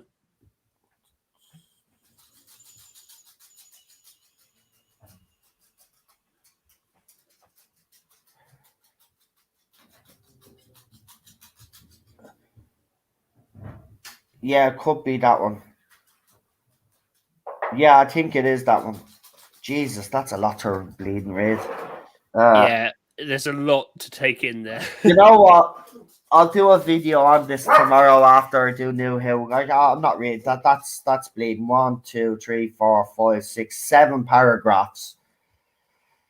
Whew. Yeah, I'll do a video either on it tonight and have it ready for tomorrow before we go live tomorrow for Classic Who. Because remember, Classic Who doesn't get interrupted. Right, so yeah, I might as well tell you who's on the Classic Who panel. So we got Real Super Doctor, we got Charlotte, and we got Lee joining us for the Classic Who panel, and that will be our Classic Who panel each week. New Who panel, I'm still putting together, but it'll feature PD Rich, Alpha Omega, and there'll be another person added to that as well. Rick and Morty will be coming back. That'll feature Melina, Retro Dicky, and we'll be bringing a few new people in on that as well. As I said, we're changing things up a little bit because we will have the Tardis Zone talks where most of the regulars will be on a lot. So, you know, I'm going to break it up a little bit because, you know, as Daniel has pointed out as well, he wants to hear my opinions as well as everybody else's as well. So I'll be bringing on different people over that time. So remember what panels you are on, because I don't want anybody coming to me and saying to me, why am I not on this panel? I've made it clear that I'm changing things up, and twice I've tried to do this and I've had a bit of pushback, but I'm doing it because, you know, we need to kind of, how do I put it? We need to jazz it up a little bit. You know, we got the same people on week in, week out, and there's hardly any new people coming on. We've got a lot of strong personalities as well, including myself. And there are a couple of people out there like the Jacks and the Cinnamon Toast Crunch and stuff like that come on. But when they come on, they're not really being heard because the likes of myself or others out there that are very chatty will dominate the conversation. So we're going to have smaller panels. That way everybody will get heard. It's not me trying to get rid of people off the channel or anything. Everybody that has been on the channel will feature on the channel. They just won't all feature together. Right? So that's just the way I'm doing it. So I will put up the panel names tonight on Twitter just to remind everybody. So as I said, Classic Who panel, Real Super Doctor, Lee, and who else did I say? Charlotte. Right, New Who, Charlotte, PD Rich, and Alpha Omega. As I said, Charlotte will be the one that will feature on both of those watch-alongs. And then, as I said, I've already told Melina, Rick and Morty will be coming back next week. And we will be doing our Rick and Morty watch-alongs. So, as I said, if you haven't gotten back to me and you've been on the panels, you give me 2 choices of 2 watch-alongs that you would like to be part of. And then if there's too many in your first choice or your second choice, I'll pick your other choice basically, so nobody's being left out. So you just get to choose which panels you want to be on, and then that'll be it, right? So I just wanted to get that out there because we have loads coming up. I've got fucking 2 Tardis on talks. Contact is going to get squeezed in there as well. Then we've got Rick and Morty, new Who's On, classic Who's On, and then we've got our panels then for this upcoming Bleeding series. And then I've got my own separate review to do as well. And on top of that, then I still haven't done it, but I do plan to do it. Chucky, the TV show, I think it'll be on its 3rd episode next week. I'm going to be reviewing that as well. Then there's movies coming out next month that I want to review as well. So we got plenty going on, right? So there's so much, so bleeding busy. I'm going to be like a fucking Oscar. You know what? By the end of the 6 weeks, I'm going to be burnt out like I was the last time. And that's not a nice place to be in. No, Burnout really sucks. Yeah. So I think I felt a wee bit it coming on because I think I was doing too much live streams. yeah, it can happen. It can happen. Trust me. I'll be in the same situation myself. It's why I've kind of over the last few weeks, if you have noticed, I have deliberately taken days off because I've just needed that day to relax, whether it's do a bit of gaming or just sit down and chill. That's what I've been doing because I need that day, you know, to just kind of have a bit of a break because it does help a lot. Trust me. You do need that break, especially if you're doing this. Are you doing an anniversary show in November? Well, we do it every year, Disaster Area. So, yes, we will be doing the William Hartnell anniversary as we always do. But instead of doing an Unearthly Child, because we've already done it again, what we'll do is we'll do an adventure in space and time. Because I think we've only done that movie once. So we'll do an adventure in space and time, and maybe we'll pick something else to do as well. If people want to do that one, and then we could do the 50th anniversary or something, because we've already done an Unearthly Child. We'll do that. But we'll definitely be doing something in relation to the anniversary in November. Yes, we always do. Of course, we're Doctor Who channel first and foremost. So yeah, it wouldn't be right if we didn't acknowledge the past, and that's what we will be doing. So don't worry, we will have that anniversary. We haven't done the 10th Planet story. I think that would be good. William Hartnell's last. We have. I think we did it in the early days, though. I think it's one of the stories that we haven't done over and over. But remember, we're on William Hartnell's Doctor now for Classic Who now, so we're gonna hopefully by the time we get. No, I don't think we'll make it in time. I was going to say hopefully by the time the anniversary comes up, we might be on the 10th planet, but I don't think we will. But look, we'll organise something. Last year, Lee did a lovely little video for the Unearthly Child, and obviously for the anniversary. But as I said, we've already done it 2 or 3 times now, and there'll be no point of doing an Unearthly Child yet again, because that'll drive people. Because we've also done the pilot episode, you know, the unaired episode as well. So there'll be no point in doing that again. What I might do is, if people still want to do a William Hartnell story, maybe we'll get people to vote on a story that they want to do. If they don't want to do an adventure in space and time, and maybe the 50th anniversary, because maybe some people will want to acknowledge William Hartnell, but we will be acknowledging him, because without him, we wouldn't have the 50th anniversary or an adventure in space and time, you know. So yeah, you know, we will celebrate William Hartnell's Doctor, don't you worry. Good night all, fingers crossed for Sunday, says Lee with a laughy emoji. Listen, I know how you feel. I do have my fingers and toes crossed, but I am a little bit, as I said, the interest has been piqued. We'll see now if they can deliver. The past will tell us that they can't, but I'm not going to go in with that attitude. I'm going to go in. I'm going to pretend that this is a brand new show. Brand new era, Doctor Who. And Chris Chibnall, yes, obviously is in charge. But that's the way I'm going to look at it. And I'm going to review it like that. I hope, like everybody does, that he does go out on a high for the sake of the show. And even for the sake of Jodie Whittaker herself. Because Well, see if she's toned down. Yeah, because look, no matter what my problems are with that woman, right? She has said and done a lot of things that she shouldn't have, in my opinion. She's been very critical of fans as well. But at the end of the day, right, you know, she does and she has deserved better. And she hasn't.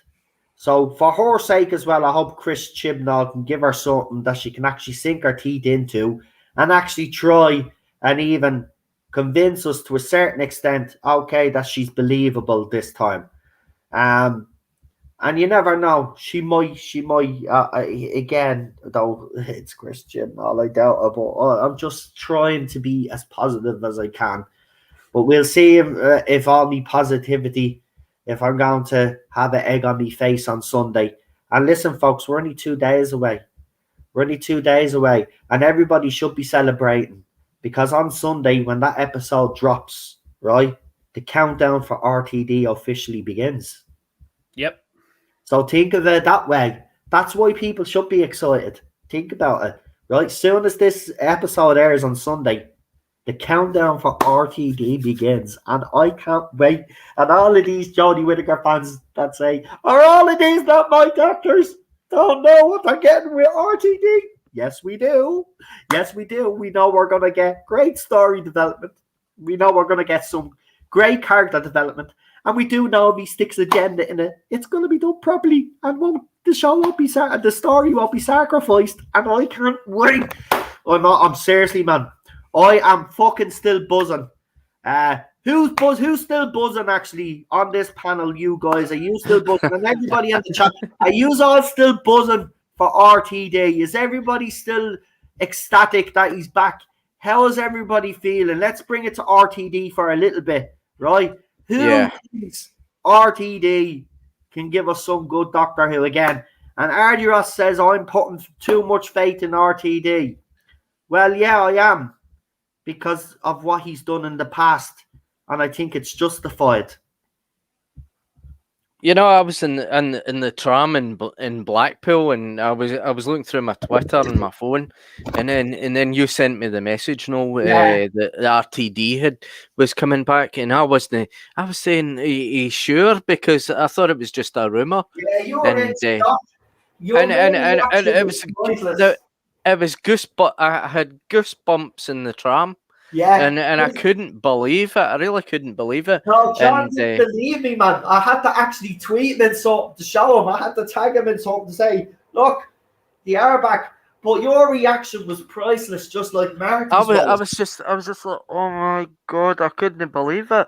And then when I checked also the BBC News, and it had up in the BBC News, and I said, oh my god, I was still like pinching myself, and I mean, and it was. I think I was going away to see the Doctor Who lights up at the Bisham in Blackpool, and it was just. I was just that excited, and I thought, oh, Doctor Who's coming back. You know, it's like the show's in good hands now. Listen, it's like admit it. When you found out and you knew it was real, you are like a kid on Christmas morning. Yep. I thought it. This is it. That has to be it. See now. Look. Someone brought this up the last time, right? And I had a big argument about this, right? So have I read his novelization of Rose, right? I can't have faith in him with that. It's woke and insulting to the character of the Doctor. Right, now listen. I will make a simple point here, right? Is the novelization of Rose canon? No, right? A novelization is, as we all know, right? There are some things that maybe they can't put in the story originally that they put in the novelization. Also, then, they come up with ideas that they know that they wouldn't get away with on TV, and they put it in the novelization. I don't care what he's written in the Rose novelization. I don't care about his lockdown story either, which is another thing that fans brought up, right? Yeah. This guy loves Doctor Who. He's a fan of Doctor Who. He knows what he can and can't get away with. Now, he knows with a novelization, it's completely different to the main show. He knows how difficult it is. So I don't care what he's wrote in Rose. As I said, right, just because he said he's done that and he has said some comments lately, right, as I said, whoever's offended by those comments has every right to complain to him and have a go at him. That's fair enough, right? But for me, I'm going to judge RTD and his writing for Doctor Who, his character development, his story arcs, because that's what I am. That's what I do. I review people's writing and the TV shows that they produce, right? And right now, he's written absolutely nothing for the TV show and has produced nothing. So until then, I am not going to judge RTD on all of that other stuff. I will wait until I see who he casts, right, as Doctor Companion, and then I'll see then when he does his interviews what he's thinking and what he might do, because we'll all speculate then. But I won't judge RTD until I see a trailer, until I watch his first episode. You see, what I think is he's thinking of the companion now. He's thinking about how to kind of outline the companion for the Doctor now. Exactly, because look at Rose's Doctor. Look at Rose's companion compared to Christopher Eccleston's Doctor. You know, she was obviously quite the opposite, but also she met the Doctor at a time where he was very troubled, and she brought out the humanity in him.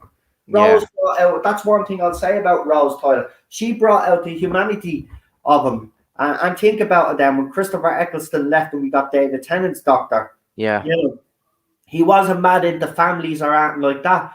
But look how he became part of that family, the Tyler family. Like, he became very engrossed. They were the original. I hate using the word. But for everybody that said, oh, look at the fam, right? They were the original fam. Rose Tyler, Mickey Smith, Jackie Tyler, and the Doctor, and Pete Tyler. They were the original fam. So, look, as I said, I don't care what he's written, right? And if people want to judge him on all that stuff before he's wrote something down on paper, that's fine. He's entitled to that. But nobody's going to change my optimism or change my excitement or try and change my mind that RTD is not a good thing for this show. RTD is a good thing for this show. And I think he's going to, as I said, I think a lot of you need to go back and watch RTD's era again, because if you are all saying, well, he's woke, you are right, nobody's denying that. But look at how he does it. I don't care what he wrote in the novelization. As I said, they put things in the novelizations that they wouldn't put in the main show because they wouldn't be allowed, or they hadn't got the budget, or whatever it was. So I don't care. That was Rose. That was his other era. This is the new era of RTD coming up, and he might have completely different ideas altogether. And remember, people's opinions and ideas change over the years. So just because he wrote something in the novelization that you don't like and it was disrespectful to the Doctor, doesn't mean now that he's coming back and he's going to do that.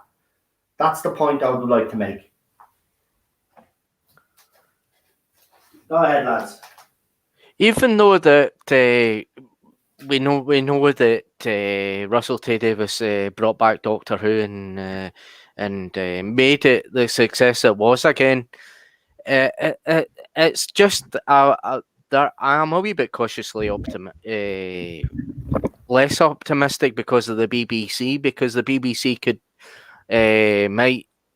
might want something else for the show, and they might want to continue with the female Doctor kind of thing and the timeless children and that and sort of stuff. But it might not. With RTD coming back, it might be just a clean sweep. And, right, and Lee, that's sorry, Lee put up a poll there. Put it in the chat there, Lee. There's no point saying you have a poll if you didn't put it in the chat. So Lee has a poll, and he's asked people, which is ridiculous. He should just make up his own mind, but fair enough.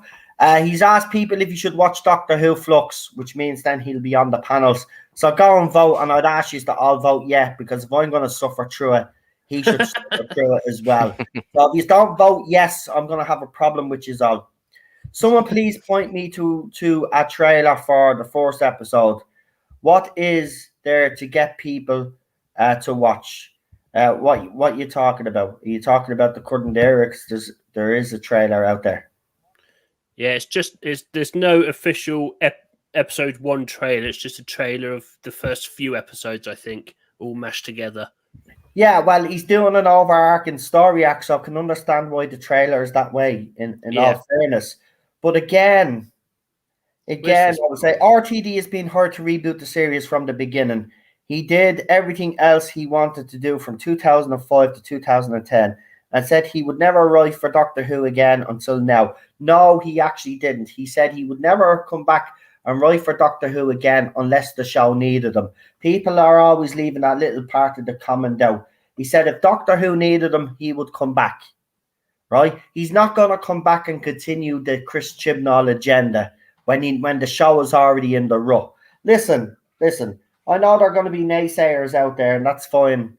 Fair enough. Yeah. If you're not going to watch the RTD era, or you think it's going to be more of the same, well, then I'll say see you later, bye-bye. Right? But you're not going to nobody's going to ruin my enthusiasm and my excitement for the GOAT's return. Right? And that's what he is. He's the GOAT, right, of New Who. Right? Oh, nobody's going to ruin that excitement for me. I am absolutely ecstatic. It was the best decision BBC could have made, was bring that man back. Right? Either him or Stephen Moffat, in my opinion. And a lot of us on this panel, right, even John, and when we were discussing this for months and months and months, even over a year, we were saying, if you could bring back a former showrunner, who do you think could save this show? And it was always RTD and Stephen Moffat's name that were brought up. Now that RTD is being announced now, we still had naysayers after people even saying at the time, oh, I'd love RTD to come back. But now that he's back now, because people didn't like Years and Years and It's a Sin, or whatever he wrote in a novelization or comments that he made recently, now all of a sudden they're all like, oh no, I don't want RTD back now. Like, so what do you want? Bring in someone completely new, right? And then you don't understand the show like Chris Chibnall didn't, and then we get more of the same shit.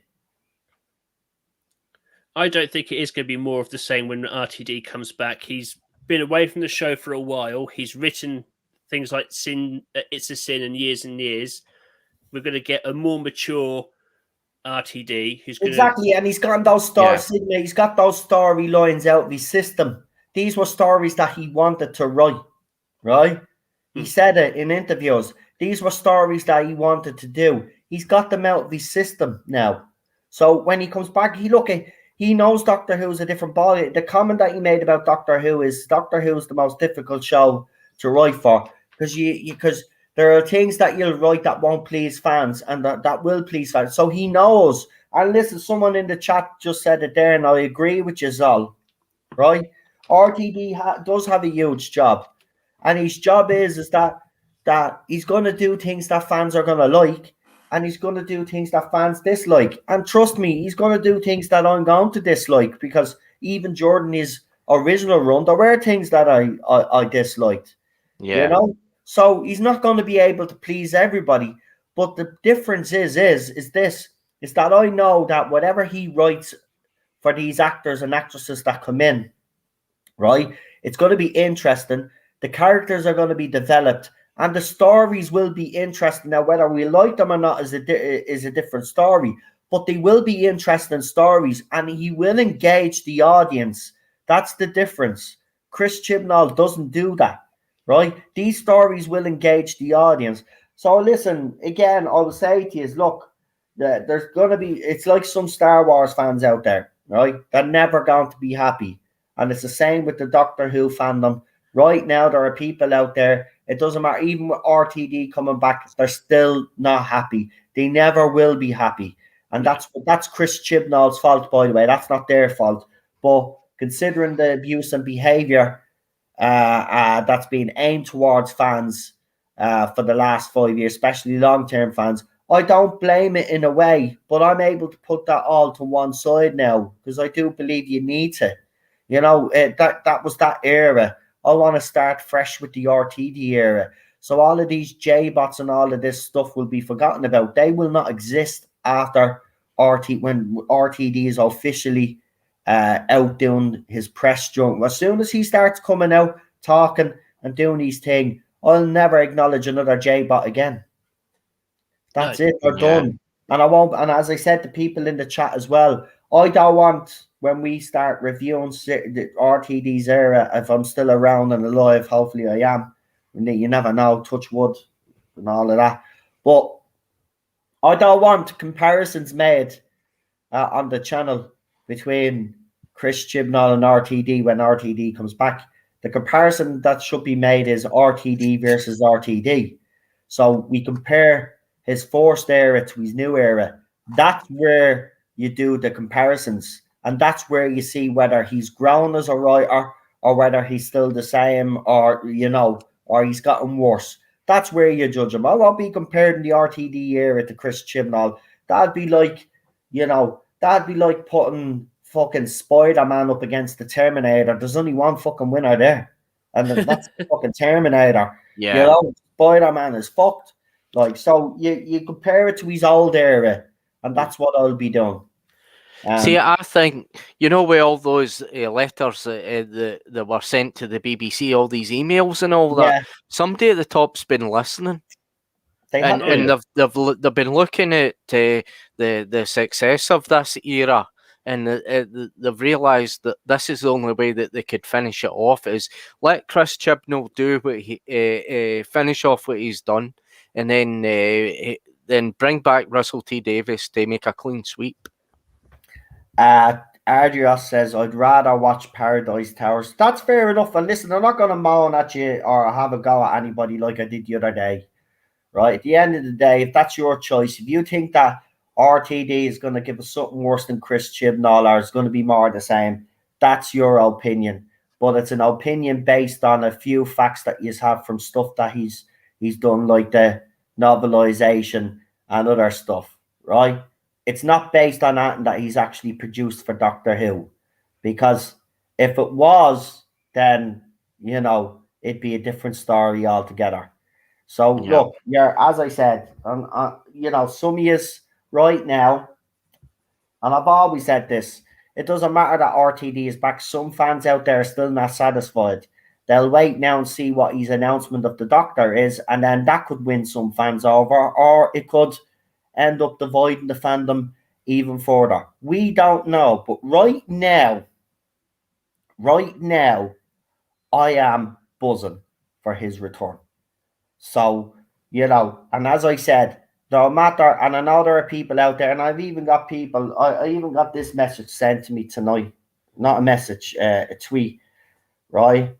And I don't know if it's a dig, but it seems like a bit of a dig. But I'll just read the kind of comment that I'm getting from people that even follow this channel, right? I won't mention names, right?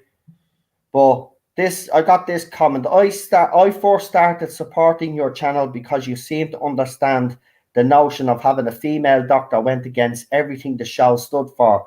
The fact that Whittaker Chibnall were so terrible only added to our disgust.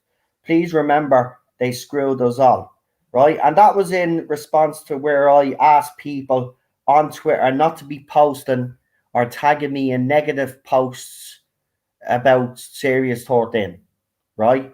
Because at the end of the day, we haven't seen anything on screen for his last season yet. So I think it is unfair for people to judge. And as I've always done, I will judge the series based on what I see. But it does seem like I've upset a few people even that follow me because I'm asking them not to tag me in negative posts. Listen, if you just want to continue, and I've already seen that people have already made up their minds about this series before it's even aired. So, and if they want to do that, that's fine, fair enough. You're entitled to do that. And I'm not saying you're not entitled to do that, but please leave me out of it. Because as I said, I'm going to look at this with a fresh eye. I'm going to go in and pretend that this is a on completely, new era, because that I think that's the only way you can review a Chris Chibnall, because every season is different. Think about it. Series 11 was different to Series 12. Now Series 12 is going to be different to Series 13. So you have to review it like that, and that's what I'll do.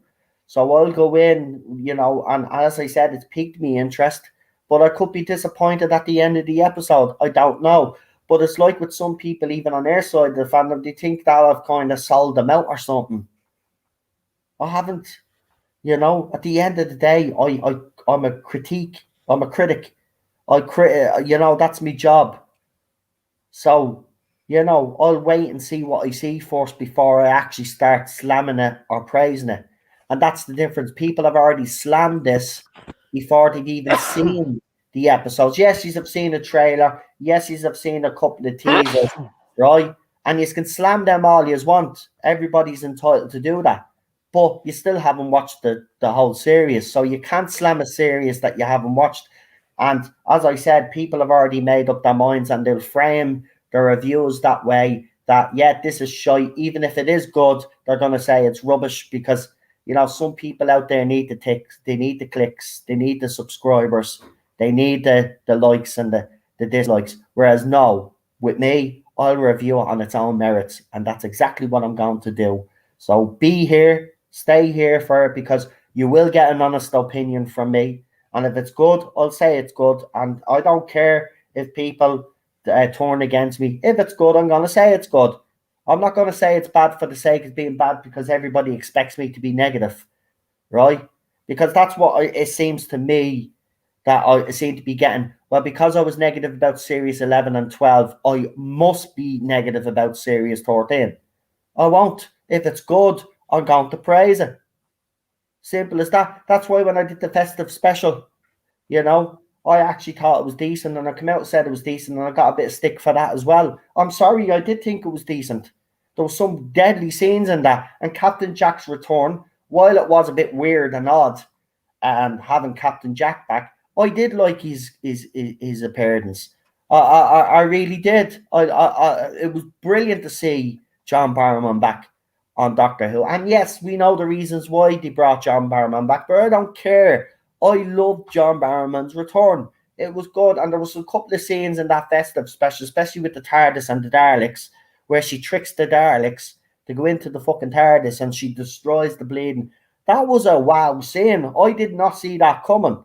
So there were some good moments, and if there's some good moments in Series 13, I'm going to say that they were good. You don't have to explain yourself, dude. Well, it seems like I do kind of have to justify myself because, this is the way this fandom has gone.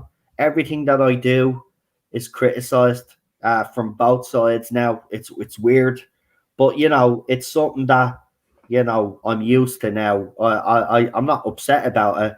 But I'm making the point that if this is good, I'm going to say it's good. I'm not just going to hate on it for the sake of hating on it to get the clicks and the views. If I think this is good, I will praise it. If it's bad, I will come out and say, listen, I was wrong.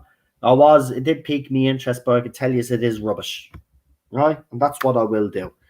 After 2 seasons of Jodie, people know it won't be good. It could possibly be less terrible. Well, that's all I'm hoping. I'm not going to say, look, again, disaster area, right? I'm not saying that this is going to be spectacular and it's going to be amazing, right? Chris Chibnall's 2 series have already proven, if you go by that, then the evidence suggests that we're going to get more of the same.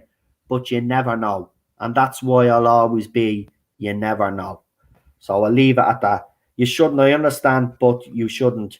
You do, and if people don't like it, it's their problem. You're right, Melina. You're right. I'm telling you, these Series 13 review panels are going to be very fucking interesting. They really are. They're really going to be, because I'm either going to upset people, not intentionally. Either way, I'm going to upset either one side, right? I'm not going to please everybody.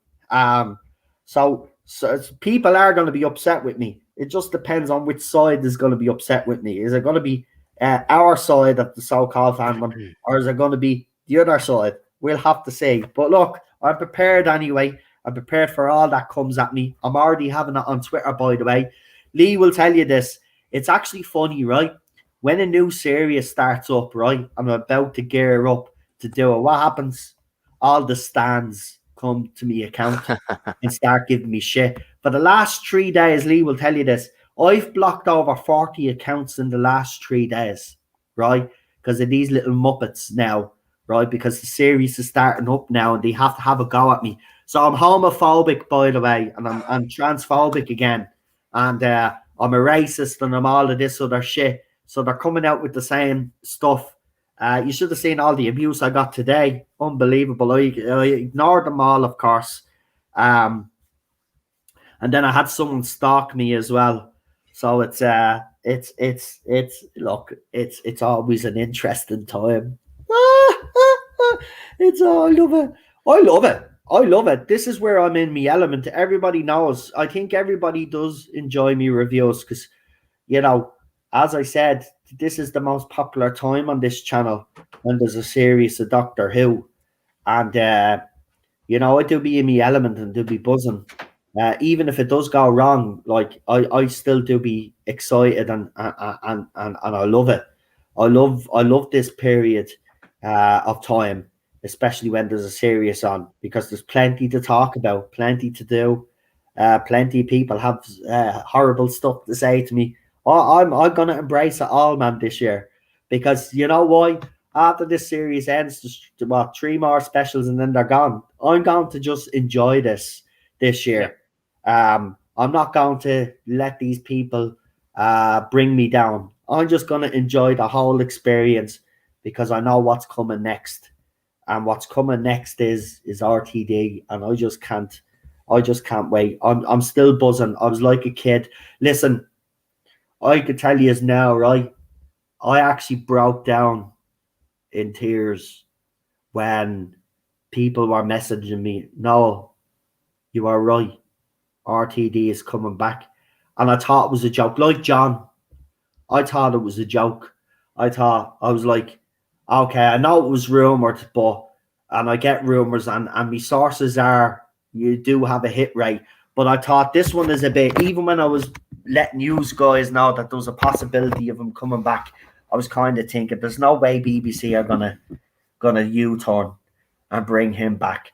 But when I seen that official post by Doctor Who official account, I did. There was relief for starters. I was relieved, right? And then I broke down in tears. I'm not gonna lie. I was happy tears now.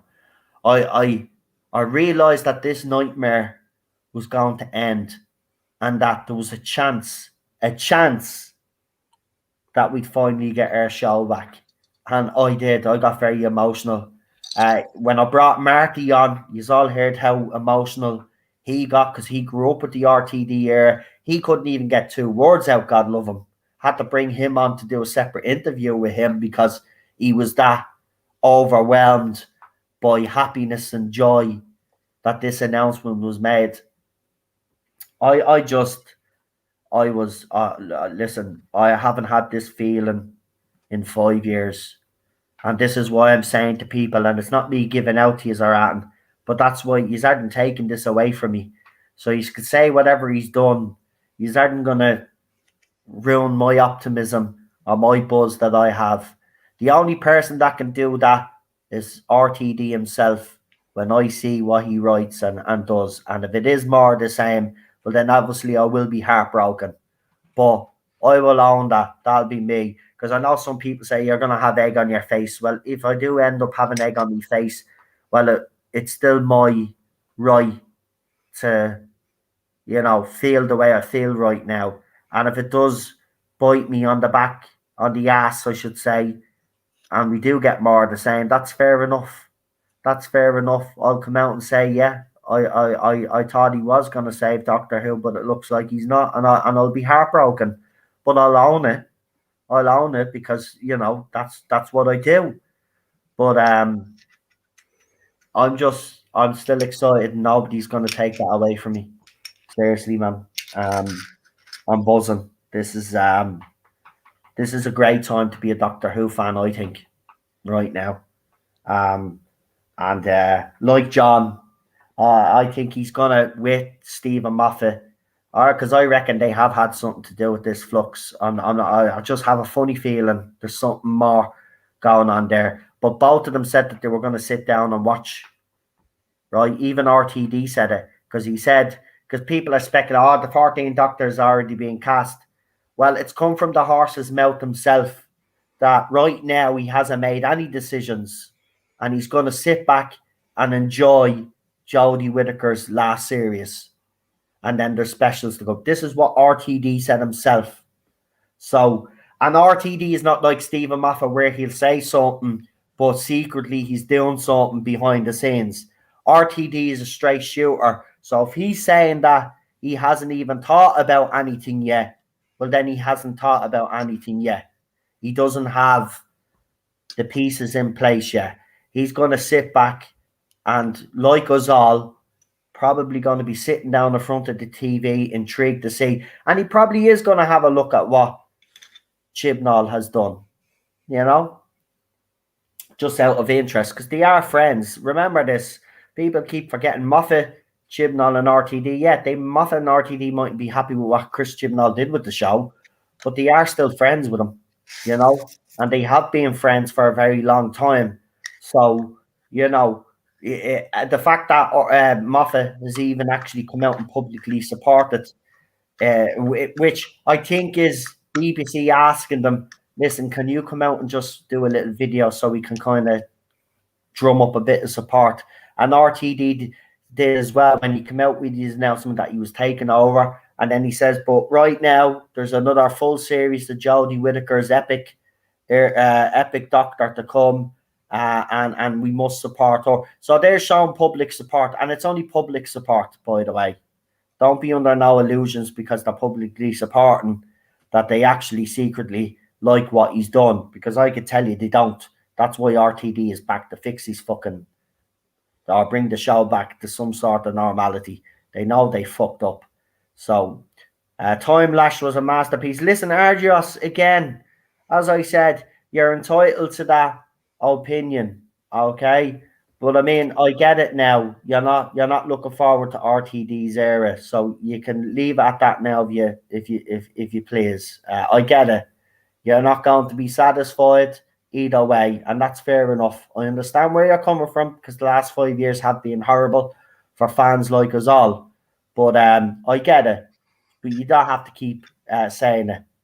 We get your point now.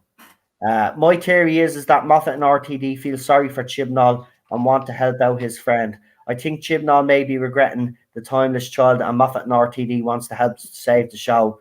Just a theory. Melina, I wouldn't actually say that I wouldn't actually say that there's no truth in that. I would say there is a lot of truth in that, and that's what I think is happening here. And Cartridge says, I get that feeling too. Lads, what do you think? Do you think that is the case, what Melina said? Because I do. I do actually think they do feel sorry for, because Moffat, remember, was the one that roped him into this. So I think there is a bit of guilt on Moffat's behalf. Yeah. I think this guy. Go ahead, Sigma. I think the quality of the writing for this series will be the biggest clue. If there's like a significant improvement of the quality of the writing, then I think that will be us knowing that yes, RTD and Moffat have been influencing everything behind the scenes for this final run of Jodie episodes. But if the quality of the writing is pure Chibnall, then I might. Well, we'll know after the first episode. You're right. I mean, we'll know if it's just written by Chris Chibnall and Maxine Alderton. But you're right. Spot on. We will know. We will know if there is a huge improvement, as you said. Then I reckon they are helping behind the scenes, because nobody. I'm being honest. If you've written the way you've written for the last 2 seasons, and while I do think the festive special was the best thing that he wrote for Doctor Who so far, if you compare it to RTD and Moffat, it's nowhere near good enough, right? But if we get something that's better than that festive special and the writing has improved tenfold, then I agree with you, Sigma. I think they're behind the scenes helping, or they have helped them with this, which again would be baffling, and they'll never admit that. But look, no, us fans are not stupid. I think everybody as XSM says, you can smell Chibnall's writing off from a mile away. Exactly. Yeah. That's the thing. That's the thing. I agree. But I mean, I mean, I think some things in the trailer are quite good. The Sontarans are good in the trailer. yeah. It's well put together. But the question is it going to be good? Well, Charlotte did make a point on Dan's channel yesterday, though. You know, and I have to acknowledge this because she did make a good point, though. I mean, looking at the trailer, and it was said at the time as well, but I kind of ignored it. But I will bring this up because it is a valid point. There was hardly any dialogue in that trailer, though, and that is a little bit of a worry. But what they did throw together in that trailer, and the action scenes that we saw and the battle scenes that we saw, and the CGI actually looks like a huge improvement as well, I have to say, because the CGI in this era has really aged badly if you go back and watch. But this looks like that they've upped the CGI on this, and it does look impressive. Again, it'll all depend if he can pull it off. And this is the problem that we have with Chibnall. But if RTD and Moffat have been secretly helping him behind the scenes with their influence and with their guidance, maybe, well, then maybe we will get something that is a little bit better than what we've gotten over the last 2 years. I don't think they'd be able to save it fully, to be quite honest with you, because it's still Chris Chibnall's baby. But if they are influencing him or kind of nudging him in a way that he can fix all of this, well, then I'm all for it. I don't really care. Once they leave this show in a nice state for when RTD comes along, so he doesn't have an uphill struggle, which he already has, in my opinion, but I don't want it made any harder. So we'll see. And again, you know, this series is already going to be fighting an uphill battle because a lot of people have decided that they're not coming back for Series 13. It'll be very interesting to see if it does start getting positive reviews. If it starts getting positive reviews, those people that have refused to watch Series 13, will they now then go and watch it if it ends up getting good reviews?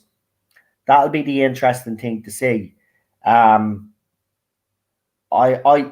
kind of doubt it very much, because if you hear what some people are saying to me chat there, I think they're done. And as I said, even with RTD coming back, I think some people are done. It's sad that it has gotten to this state. But let's hope. You know, I believe in miracles, and I believe RTD is that miracle. And I do believe that he can give us a show that we can all be proud of again, because he did first time round. And I honestly believe that we are getting a more mature RTD, as was said. But on top of that, this is an RTD that has recently won awards for 2 shows that he had written, and he's on a high right now. He doesn't need Doctor Who. Doctor Who needs him.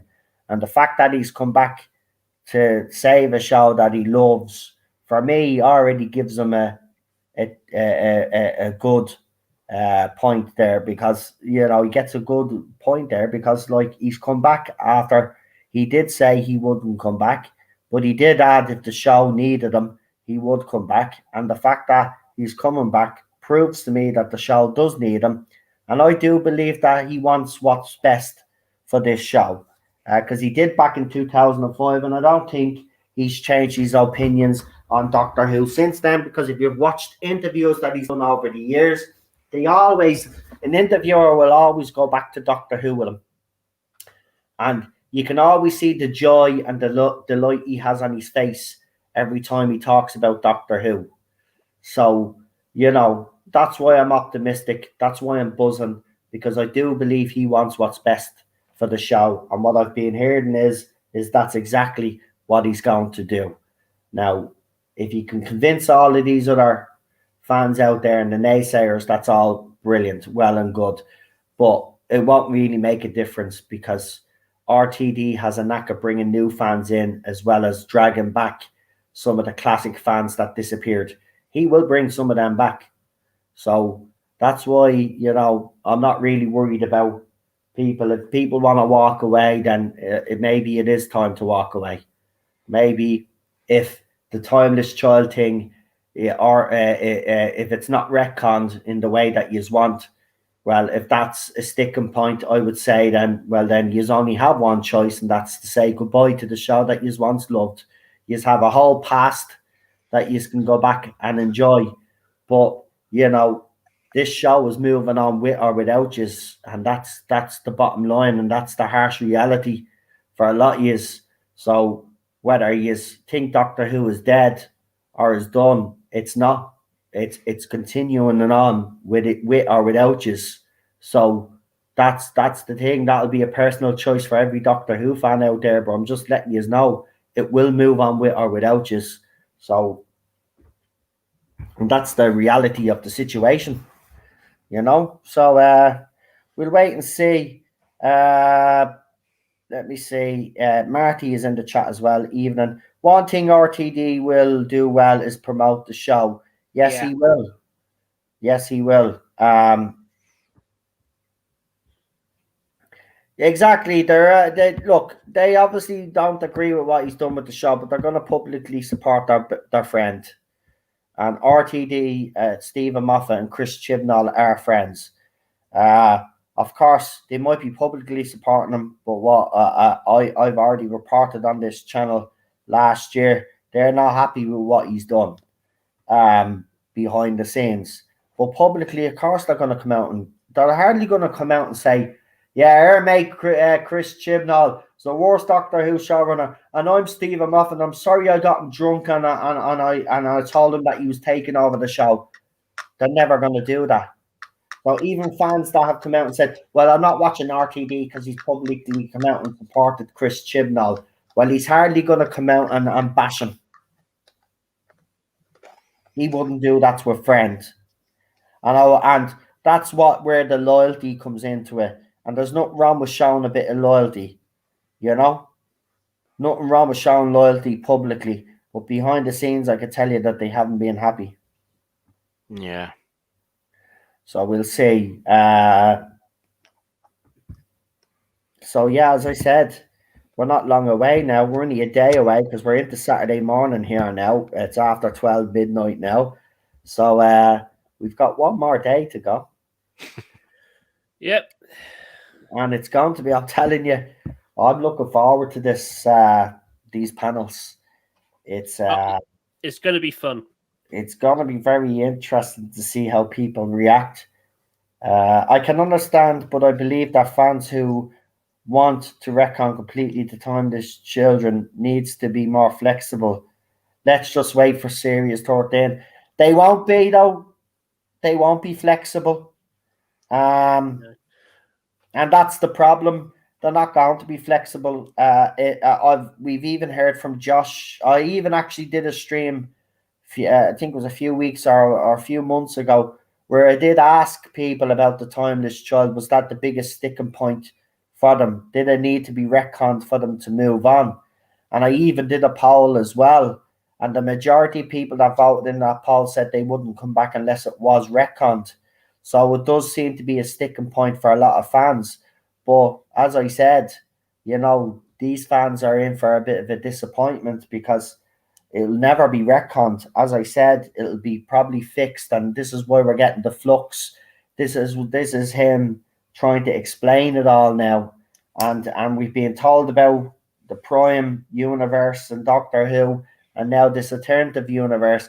And remember, Chris Chibnall was the guy that came out and said that there would be no alternative universes or anything like that when he was talking about the fugitive Doctor. But he seems to have gone back on that. So to me, all the evidence is there indicates that he is going to try fix this. But he's not going to retcon it, folks. So as I said, I think fans do have a choice. As Melina said, you are either open to being flexible and moving on and just judging RTD, his era, or then it's time for you to kind of say goodbye to the show. And that's the choices that you have. Because, you know, if this RTD's era turns out to be good and there's still naysayers out there, well, you know what's going to happen. We're going to end up clashing because, you know, I'm not going to have anybody out there criticize this show unjustly, especially RTD, because he is the GOAT and he deserves respect for what he did. You know, we wouldn't be all sitting here talking on this stream today if it wasn't for RTD. Let's be honest. We knew who came back. We all have channels now. We wouldn't be doing Doctor Who channels. There'd be no Doctor Who channels on. There'd be channels, classic Doctor Who channels, but that's it.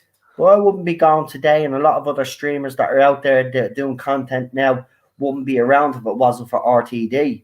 So I think the man deserves a bit of a fucking respect there. And that's what's kind of annoying me about this whole situation with all the naysayers. Like, where's his respect for RTD and the things that he done during these first era? He's come back.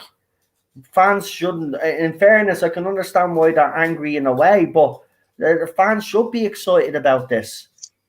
Fans should be excited about this because, you know, a lot of you jumped on board. New Who fans jumped on board when he came along, and as for the classic fans, you all loved it so much that you all come out and supported. So why all of a sudden the change? Has Chris Chibnall done such a number on everybody and the newspapers and stuff that you can't put that all to one side and just take the RTD announcement for what it is, which is a great thing for Doctor Who? I think people should get behind RTD, but that's just a personal point of view. I really do.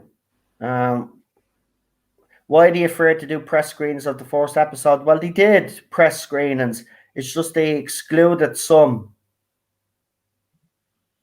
So yes, while that doesn't look good, I will agree. They only excluded a few people. They probably excluded the people that have been critical of this era, which in a way, let's be honest, that's the type of tactic that BBC and Chibnall would use anyway. They've always done that. You know, they don't like people being critical. But that doesn't mean because they've decided to hold it back that it's going to be bad, because we haven't seen that yet. We've only seen the trailer and 2 teasers. So wait until you actually see the first episode. Listen, I know for a fact if it's bad, I know I'll have people in the chat saying, I told you so, no. And if that gives you a bit of pleasure, fine, fair enough. I think it's petty, to be quite honest with you. But if that's what you want to do, that's fine, fair enough. But as I said, I'll judge this series based on what I see. And I'm willing to give RTD a chance because of what he did in 2005. And I'm actually surprised that there isn't a lot of people excited about, well, there is, the majority is, but there's a lot of people out there that have already seen that have made up their minds before they even see what he's written. And I think that's wrong, but that's just my personal opinion. So Sunday, Doctor Who Flux starts. The Halloween apocalypse. So guys, what do you reckon? Do you reckon we'll get something decent here, or are we going to get more of the same, real Super Doctor? Well, I don't know. I think we could probably get more of the same with some good bits in it. The Doctor is not a child that was repeatedly. Wow, right. The child wasn't, as you suggested there. I can't even say that word because I wouldn't be allowed. But the child was murdered, but not by its mother, by a stranger, by the way. Yeah. So, if I could ask you to do me a favor and delete that comment, please, because you can't use that other word because the child wasn't. That's actually quite disgusting, actually. If you can remove that comment, seriously, now I don't know what's going on with people lately. I get that you don't like it, but to say that's wrong, right? The child was not repeatedly, as you suggested there, that word, but the child was murdered, but the child was not that word. So if you could please remove that comment, or not. Listen, you all have to be careful what you write in the chat as well. Remember, when you are coming on here, people are looking at the community, right? That includes you guys as well. Right? We already get enough stick on this channel from my point of view. I don't want people in the chat doing the same thing. So, Arduos, if you could do me a favor and remove your comment, please, because Melina has removed hers as well. If you could remove it's been retracted. It's Thank been you. deleted. Yeah. Thank you. I can't see it because I'm obviously on StreamYard. But thanks. Right. Listen, I know you're not happy with it, but you have to be careful the way you word things, right? The child was tortured and murdered, you can say, because that's exactly what we saw on screen. But to suggest that the child wasn't, no, that's bang out of order. So we leave it there now because it's removed. But John, go back. What were you saying? What was that again? The question again? I'd forgotten. Was about series. Oh yeah. The Flux. I'm not sure. I think we could get more of the same with a wee bit of kind of difference in it, but it'll not be anything great. Yeah, I'm kind of in the same boat. I think we are going to get maybe more of the same, but with better focus. Since this is going to be one long story arc, there's going to be more consistency, I think.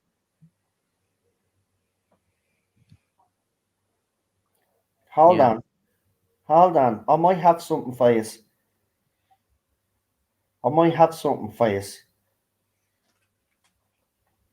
This, wow. If this happens, okay, right. I'll see if I can run with this, right? But I'm just at the receiving some information regarding possibly who the 14th Doctor could be. Oh shit! Oh dear. Oh no, it's not an oh dear. It's a oh my god, that is brilliant. If you're saying that's brilliant and it's something good. No. If it's this particular person, right? I love this person. A lot of I'll just put it this way. A lot of Scottish people will be happy with this choice. Oh, I think I might know who that is. Say nothing. Nothing. I'm not saying anything. I just think I think I know. Right. We'll see now.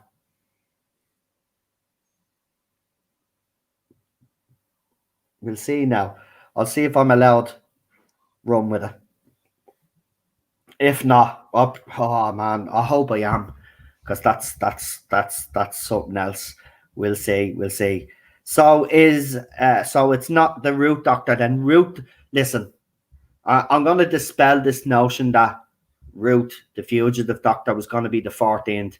She's already had a falling out apparently with Chris Chibnall, because after they did the fugitive Doctor, she thought she was going to feature very heavily.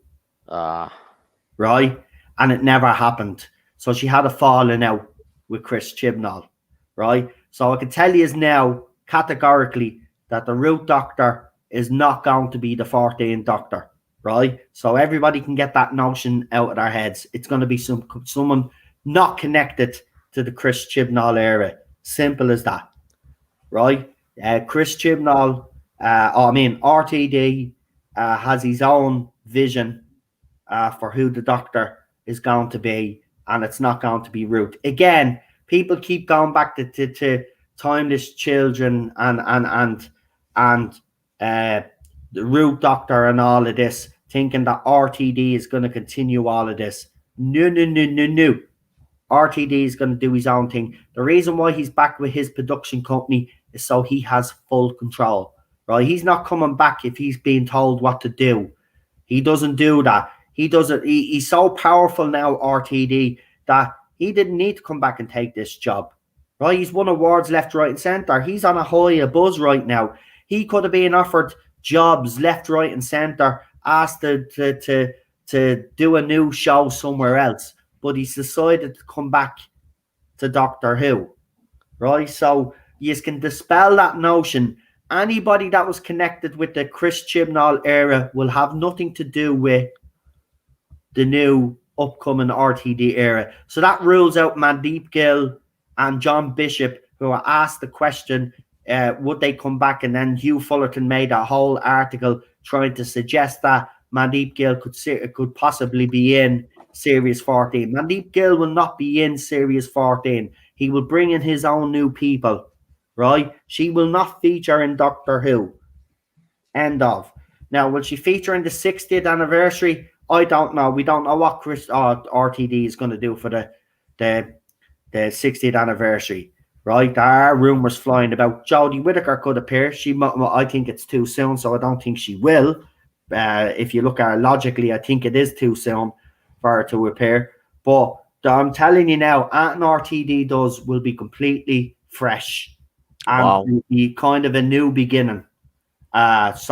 Ruth, she was never going to be the 14th Doctor. I don't know why people are all. And anyway, I'm gonna say this out straight. While she was better than Jodie Whittaker, she still isn't up to the standard that we need for someone to play the Doctor. So I rule out Jo Martin, even though she did do a good job. Even though I did like her TARDIS interior, I thought her TARDIS looked fucking amazing. But you know. You put her, Jo Martin, up against Jodie Whittaker. Listen, you put me up against Jodie Whittaker, or you put Melina up against Jodie Whittaker, right? And they're 10 times better than what Jodie Whittaker has actually done as the Doctor. That's the bottom line. But Jo Martin is not good enough to take the role, and never has been, right? She's just better than what Jodie Whittaker has done, and that's where fans as well kind of saying when they were all rooting for the fugitive Doctor to become the 14th, right? It's not going to work. He's already judging the Root Doctor because of and comparing it to Jodie Whittaker's Doctor. You compare the Root Doctor to William Hartnell, to Troughton, Pertwee, all the way up to Christopher Eccleston, David Tennant, Matt Smith, and Peter Capaldi. Are you all telling me that she's better than those Doctors, right? Because she's not. The reason why she looks so good is because she's on the screen next to a Doctor that's just not good enough. So she's not good enough. And Ian Mega Geek has always said that, and I agree. She is not good enough. So get that notion out of your head. She's not the 14th Doctor. I don't know where that comes from. Really don't. I know I did a video on it myself when they changed all the social media things, and I thought there might be a possibility, but I've been told it's not happening. It won't happen. John Barrowman is Scottish. Well, it's not John Barrowman. James McAvoy. I'm not saying that. Shocking twist. It's Peter Capaldi. I would love that, actually.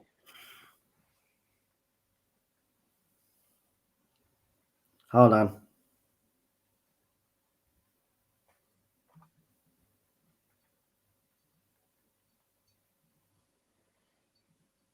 Right, there's just a bit of a clarification happening there, so we'll just have to wait and see if I can. It's not Peter Capaldi, so No, sorry to break their hearts. Would be nice, but no, it's not Peter Capaldi. So I just want to dismiss that straight away, so you don't all get excited. No, Peter Capaldi is not returning back for Series 14 and isn't Doctor 14.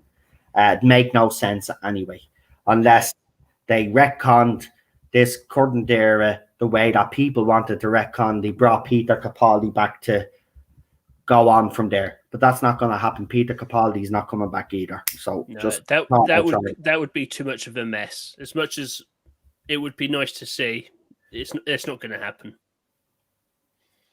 But again, I wouldn't rule out Michael Sheen. Just going to say that as well, even though I might be getting a new name here as well. But I wouldn't rule out Michael Sheen. I also wouldn't rule out Lydia West either. I'll have to say that.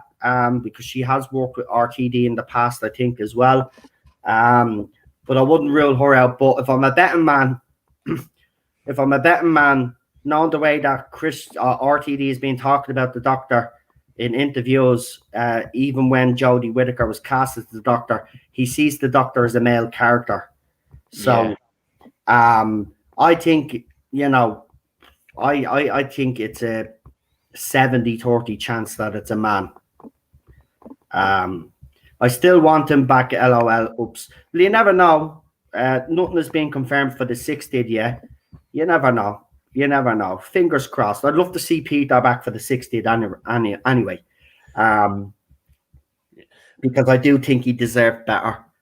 Yeah, definitely. I'd love to see Christopher Eccleston come back for the 60th as well, but I think we can rule that one out. I heard a rumor that the 14th Doctor is someone who played in Game of Thrones. Yeah, well, look, again, you're going to get a list of names. The media always do this, you know. And I've also noticed as well what they do is that, you know, choices from the past or people that were considered in the past, they lump their names in as well. Look, I think people need to understand as well, you know, with Christopher Eccleston, he had an easy job because he had an arc for that Doctor, that Doctor had come out at the Time War, right? So that Doctor, we seen what Christopher Eccleston's Doctor was like. But this is different now. He's coming back now. What kind of story arc is he going to do for this Doctor? Because he can't do the same thing again. What's his Doctor going to be like? What's the personality of this Doctor going to be like? You know, what's his companions going to be like? You know, these are lots of questions. See, it's not as easy for RTD this second time round. He obviously has a vision and a plan, but we don't know. God knows what his Doctor is going to be bloody like. We don't know.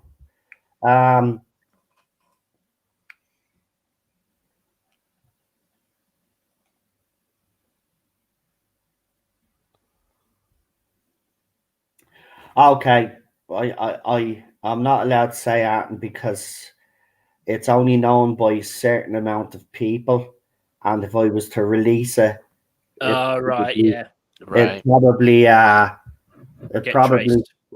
probably get traced back.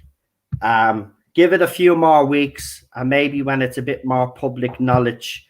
But I will do this. And you guys say nothing, but you can have a look in the private chat there. But I'm holding you to secrecy. Okay. Yeah. I've been told that he's in the top 3. I can't confirm it's a bloke, but that's all I'm gonna say.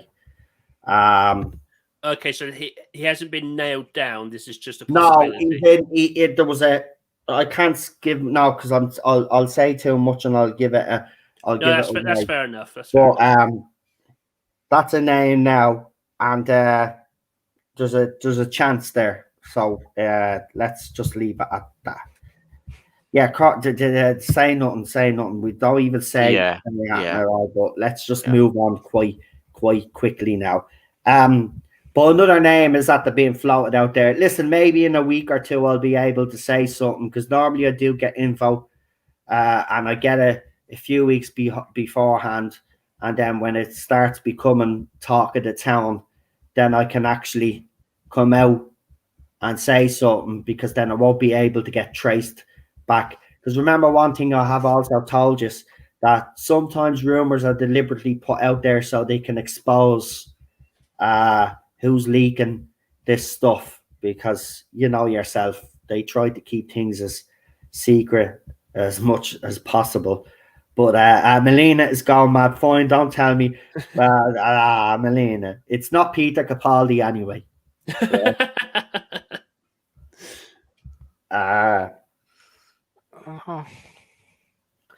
So yeah. Listen, forget about Arduous. It's all good. But we don't need to keep talking about. I get what you're saying. We all get what you're saying. But let's just leave it at that, because there's no point to keep rehashing the same conversation. I get what you're saying. We all do. But just leave it at that now. But yeah, interesting. I have to say, very interesting. Yeah, it's interesting. It is. I tell you, all I'll just say though is that would be very interesting casting. It Mhm. would.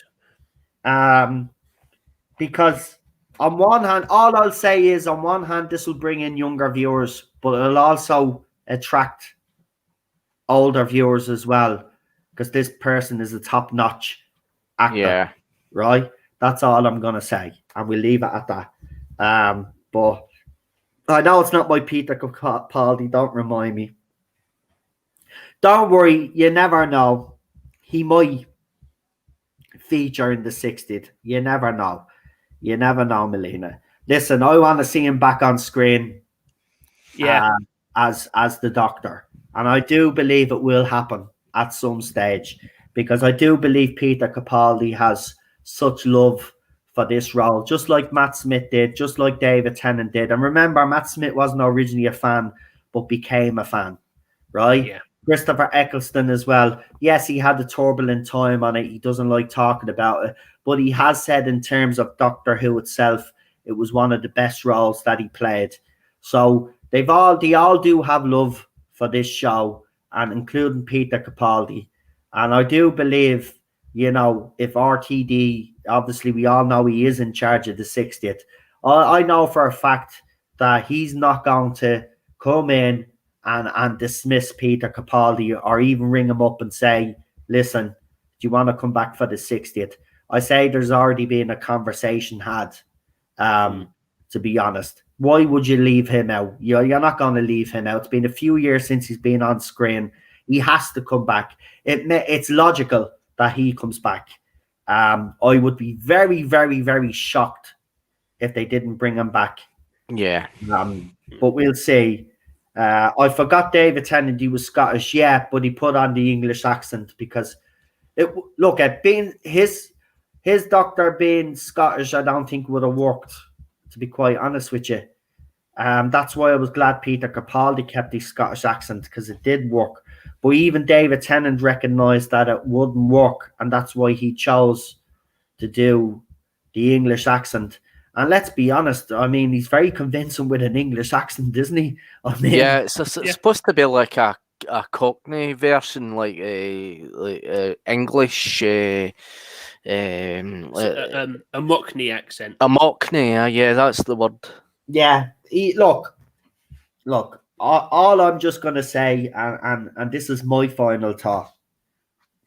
The future Doctor Who is not secure yet, right?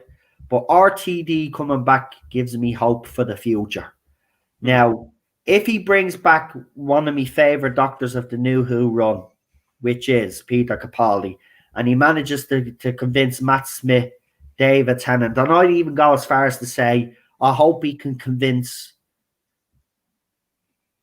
Christopher Eccleston. Now, the Christopher Eccleston thing is going to be difficult because Christopher Eccleston is still bitter towards RTD. He is. Yeah. Now, can he put his personal feelings aside and come back for this? I think, personally speaking, that Christopher Eccleston needs to grow a pair. I think Christopher Eccleston needs to put the past behind him, because he said he's moved on. He says it in interviews that he has moved on. But he needs to put the past behind him, right? And if he truly does love this show, as he's claimed that he does, and he loves the fandom, well, then he'll give us what we want. We do want to see you back. You might be a moany bastard, right? You might overcharge fans for your autograph and stuff like that at Comic Cons, right? But you are a very popular Doctor on this, in this show's history, right? You were the first Doctor to come back in 2005. I was delighted he got you. You are one of my favourite Doctors. I was devastated when you left and you were replaced by David Tennant, because I didn't think David Tennant was going to be up to the job. Now, David Tennant did prove me wrong, and I do still think there's some flaws in David Tennant's Doctor, but overall, he proved me wrong, right? But I was devastated when Christopher Eccleston regenerated. I was. This is your time now to put all the past behind you, right? You've decided to do Big Finish, which I applaud you for doing, right? But now it's time to get off your high fucking horse, right? Swallow your fucking pride, right? And if RTD rings you up and says, I want you to be part of the 60th, The only answer I want from you is, okay, yes, I'm on board. You leave your personal shit at the door, right? And you fucking do what you have to do. Because fans want to see you back. He doesn't realise how popular he actually is. You are a popular doctor. So put your personal shit fucking aside and come back for the fucking 60th, right? You were going to come back for the 50th, according to Moffat. You are 98% there. So whatever that 2%, whatever what was stopping you, right? Get that out of your fucking head or try figure a fucking out, but I want to see you back. The 60th anniversary won't be the same without you, right? This is why we got the War Doctor and all of this rubbish, because of you, right? Now, I love the War Doctor, right? I mean, they fucking masterstroke bringing in fucking John Hurt, right? Brilliant. Yeah. Absolutely brilliant decision, though. But it shouldn't have happened because you should have been there, Chris.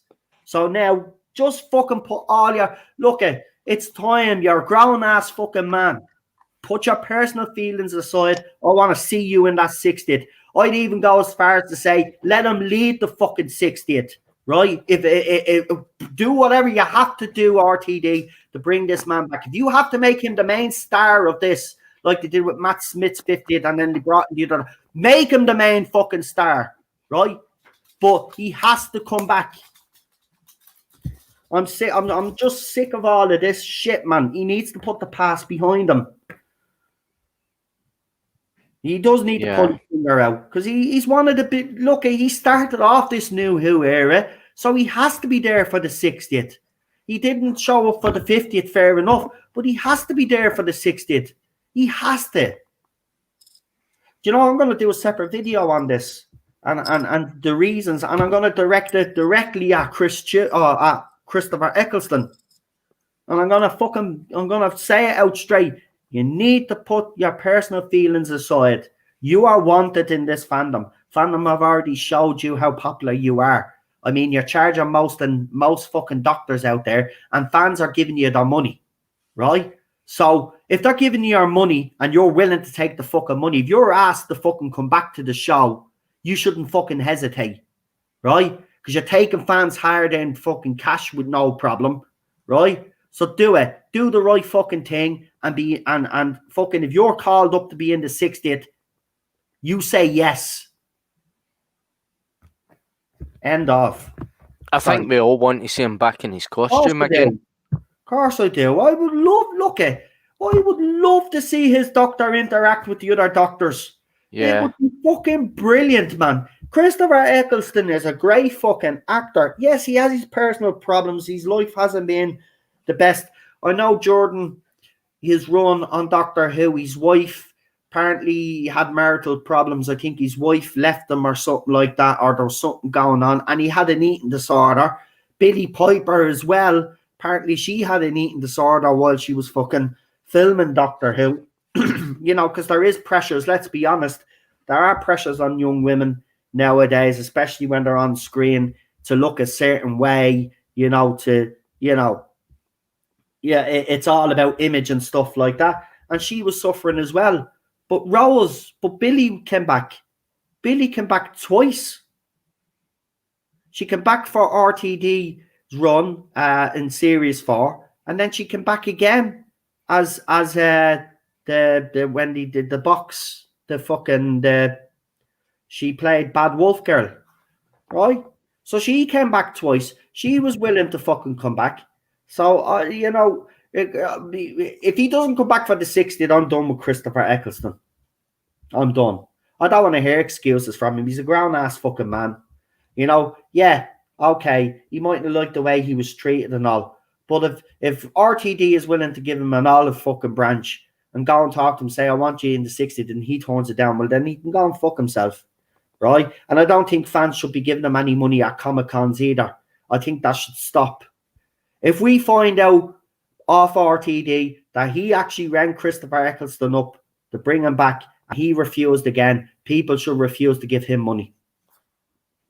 I'm serious. Nobody should be paying to see him, right? Because at the end of the day, he was given this gift that was Doctor Who, right?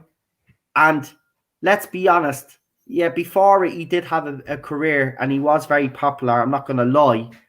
But after that, after Doctor Who, he went and he did movies in America, right? So no matter what he says about what was happening behind the scenes, that show was a stepping stone for him to go on and do greater fucking things. So you owe the fans, as far as I'm concerned. You owe the fucking fans. So he comes back, and if he doesn't come back, he can go and fuck off, and I'm done with him. He's not getting any more fucking chances out me. 50th, he didn't come up. I kind of understood it to a certain extent. 60th anniversary, he has no excuse now. So yeah, why would there be a multi-doctor story for the 60th after Whittaker's just left? Look at why Tom Baker did not come back for the 20th. Yeah, I don't think Whittaker will feature in that anniversary special, but that still doesn't mean that other doctors won't appear. Now, I did put out a rumor there last year that they were considering a multi-master story, right? That's the route they were going to go down. Then there was another story out there that actually the 60th anniversary was going to be David Tennant's Doctor. So there's so many different rumors going out there, we don't know. Listen, when it comes closer to the RTD era, if I manage to get me hands on some source information, I will. But remember, the old production team is gone now. So I'm back to square one, right, with sources now. These sources that I've had have been sources during the Chris Chibnall era. And most of them have been, told that that's it, they're done. So I'll be very interested to see if I can. Look, I know a person in the fandom, which I won't mention their name, that is very involved and knows RTD and stuff like that. So there might be a way in there. So just leave it with me. I'll let you know pretty quick enough if I do end up getting sources for the information for the RTD era. But remember, everybody now is gone. So anybody out there claiming that they have sources, right, Jordan RTD's run is lying, because they're all gone. They've all been fired under Chris Chibnall, and Bad Wolf Productions is taking over and BBC Studios. So there's different people there. So which means then if we do get sources, there'll be different sources. They won't be the same sources. I do have one source that I can't really say too much, but remember when I told you that I said this ages ago, always check out for the sun in the mirror when it comes to Doctor Who source information, right? And I told you that the papers were going to drop a big announcement, and that's exactly what happened. And I won't say any more than that, but let's just say I may have one or two journalists on my side that are in there that may possibly be able to get information. So we'll leave it there. And as I said, I've got a lot of journalists following me. Have you not noticed that? If you just go into who's following me on Twitter, I've got a lot of journalists following me actually on Twitter. And why are they doing that? Why are they doing that? I think it's obvious why, but we'll leave it there. I want the multi-K9 story. Look, I wouldn't. Look, I'll be honest. I wouldn't mind see K9 back. It's been a while since we had K9, actually. Yeah. But I don't want it to happen under this era. I would hate K9 to come back, Jordan John. But you know what, though? This is the thing that baffled me, though. I actually thought that K9 probably would have been a better companion for Whittaker's Doctor than the companions that she actually got. Yeah, I would have thought that she would have one companion, not all those multiple companions. And maybe K9, and maybe it could have worked that way. Because you think about it, they dumbed the show down. This show could have been shown on CBeebies, and they made it clear that this was for a younger audience. So they could have capitalized on that and brought back K9, because K9 is very popular. But we'll see. I think RTD will bring K9 back, definitely. If K9 doesn't make an appearance somewhere during the RTD era, I'll be shocked. I'll be shocked. Give him to Ace in a new spin-off. See, I think once he gets the main show, here's my prediction. He's here for the 60th. He'll write Series 14. He'll hand over the reins to someone else, but he'll still be executive producer overseeing things. And I reckon then he'll start working on spin-offs. And don't be surprised because BBC Three is relaunching. Don't be surprised if we get Torchwood on there again. There's even recently been talk. Now, I'm not saying it's going to happen, but they've been talking about Class lately as well. That could be revived. Now, I know that show doesn't have a lot of fans, but I certainly thought some of the stories were interesting, and especially after that cliffhanger that we got, I do believe that Class does deserve a second series with just the cliffhanger alone. I didn't see that coming. So I'd be willing to give Class another go. I'd love to see Torchwood return. I think an Ace series spin-off is there could be a chance there. But again, would fans be okay with, say, Ace coming back and she taking over K9 when K9 was so connected to Sarah Jane and the Sarah Jane adventures? I don't think that would sit well with fans. But you could you could certainly have Ace back doing her own thing, but not with K9. Maybe assemble our own little team. Well, you could explain it as a new model because, well, or you could bring back Leela with her K9.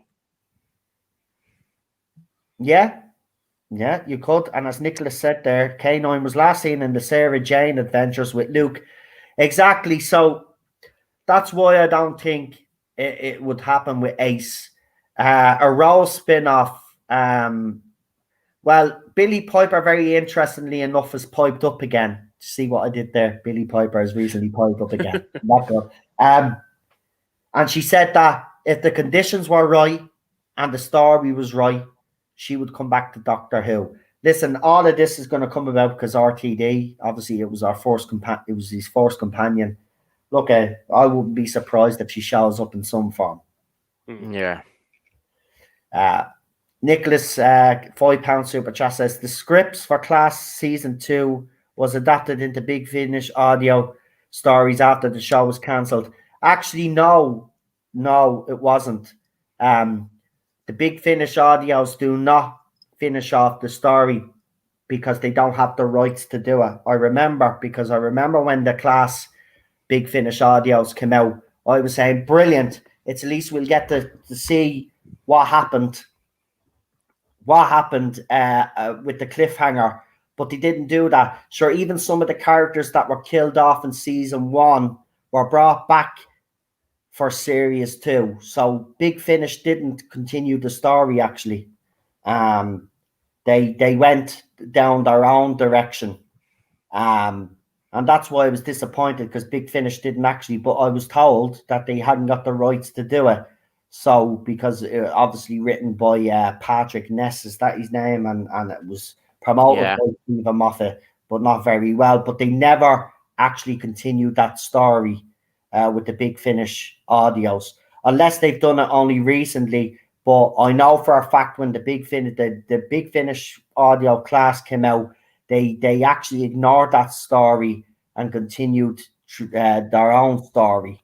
So we'll see. And actually, the actor Greg Austin, who obviously is one of the main stars of that, has been very vocal about this current era and being very critical of this this era. So I don't know. Look, there's so many possibilities now with RTD coming back. It's great to speculate on what might come back, what new shows he could do. But this universe will be expanded. I know for a fact it will be. But he'll get the show like he did when he came around the first time in 2005. He'll get the show and he'll have the foundation solid before he starts considering spin-offs. Because that's the main thing. None of this works unless the main show is actually in a healthy state, viewer-wise and is being watched. You know, there's no point in doing spin-offs if the spin-offs are going to end up being more successful than the main show. They won't want that. So the main show will have to be successful again before they even consider doing spin-offs. So, you know, as I said, don't be surprised if Torchwood does return. Don't be surprised if Class returns or we get completely different spin-offs altogether. But this universe will be expanded when he knows the show and believes that the show is on a solid foundation. So we'll see. We'll see. RTD could join the Doctor Who universe with the Dark Season universe, which is pretty much forgotten about kids' sci-fi show in the early 90s. We don't know what he could do. See, another thing as well, remember Chris Chibnall has done things that we thought he could never do or would never do or no showrunner would ever do. Will that give RTD more of a license and think, well, maybe I could do things that I wasn't able to do before? That'll be the only worry that I would have. But I think he'll put Doctor Who first, and he'll understand that the fandom is fractured and that he has to be very careful what he does. But you know, as I said, we'll have to wait and see. But I'm going to leave it there because we've gone over 3 hours. I didn't plan on going this long. But again, when you have a good stream like this and you're surrounded by people that know what they're talking about, it makes it a lot easier. So thank you, everybody. Nicholas, thanks for the super chat. Really appreciate it. And thank you, everybody, for the support in the chat as well. So tomorrow we have our Classic Who Zone. We're continuing our Dalek story, isn't it? It's the Dalek story. Yeah. Is it the second part of it, the expedition? No, I think we did the first 3 parts and Yeah. we've got to do the last 4 parts now. So we'll be back for the second part of that Dalek story. And then on Sunday, it's the big one, folks. It's the big one. Doctor Who Flux and our reviews are back. And come and join us for that. And then I think the way it'll go is then on Monday, we'll probably do Rick and Morty. On Tuesday, we're going to be doing another either Tuesday or Wednesday. I haven't decided yet. Rick and Morty could move to Tuesday. Wednesday could be Wednesday is definitely going to be the Tardis Zone talks again because we're going to have one midweek where I'm going to be talking a bit more what I thought about the episode and bringing people on to see if they agree or disagree with me because I love that. So that's what I'll be doing as well. And then another Tardis Zone talks on Friday to give you guys that have already watched it and their American audience. Obviously, you get to see it a bit later. Then you can come on then and give you our opinion on what's happening. So plenty to do. We'll see, Melina. I'll walk Rick and Morty around you anyway. I'll have a chat with you when at some stage. I suppose we will be doing a bit of Fortnite. So I'll have a word with you, and we'll see what days you're available, and we'll work on the days that you're off work. I'm looking forward more to these streams than Doctor Who Flux itself. Now, Daniel said the same as well. A lot of people have actually said that they're looking forward more to me streams than the art of the series itself. And I have to say thank you, guys. I really do appreciate that. But, you know, like Chris Chibnall, I might surprise you all. But we'll see. We'll see. So, and I will get around to those rumors that Shelley sent me. I'll try to do a video tomorrow before we go live. That's if I'm not tired. I'll try get that done. If not, I'll try get it done before we do Doctor Who Flux, and I'll have that video and we'll talk about that. And Melina says, I'll send you. Actually, just tell me the days that you're off now, Melina. Send me a message, and then we'll walk around it that way. Hold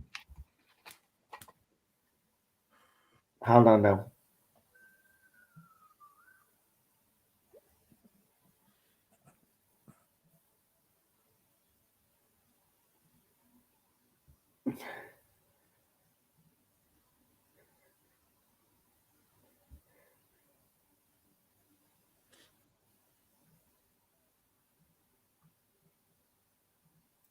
Right. So, let me see.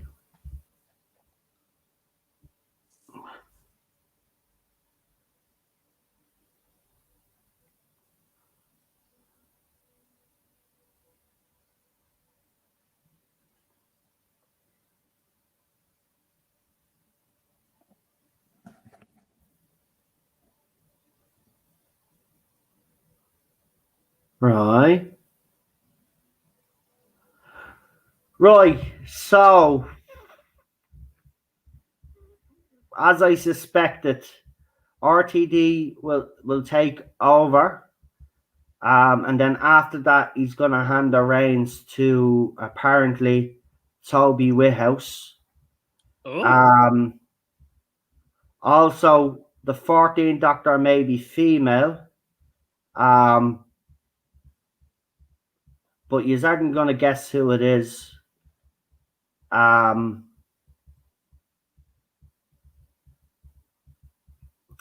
Billy Piper has been rumored that she's going to be the 14th Doctor. Billy Piper. Oh no. Oh no.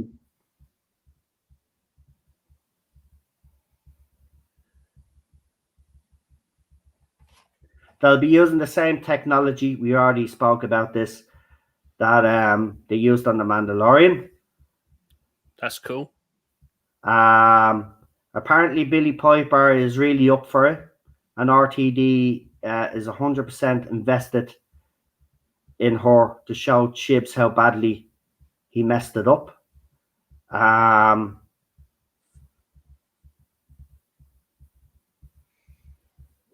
Is this just rumor now? Yeah, I'm just reading out something that I've been told that I can actually run with.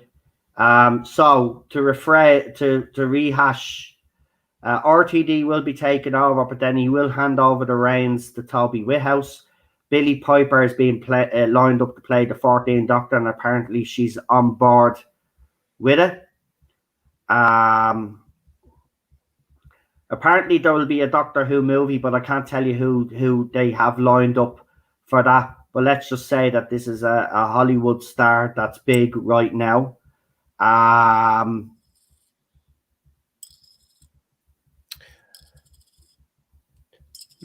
This isn't ringing true to me.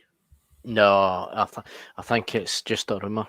Yeah, casting a previous companion as the next Doctor, that's a bad there's not idea. negotiations right now. And Billy Piper is one of the names. With the other, I can mention that name.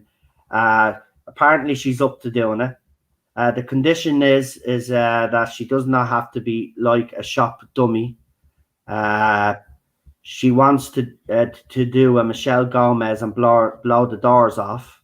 RTD will be handing over to Toby Whithouse, and apparently she will do 2 seasons.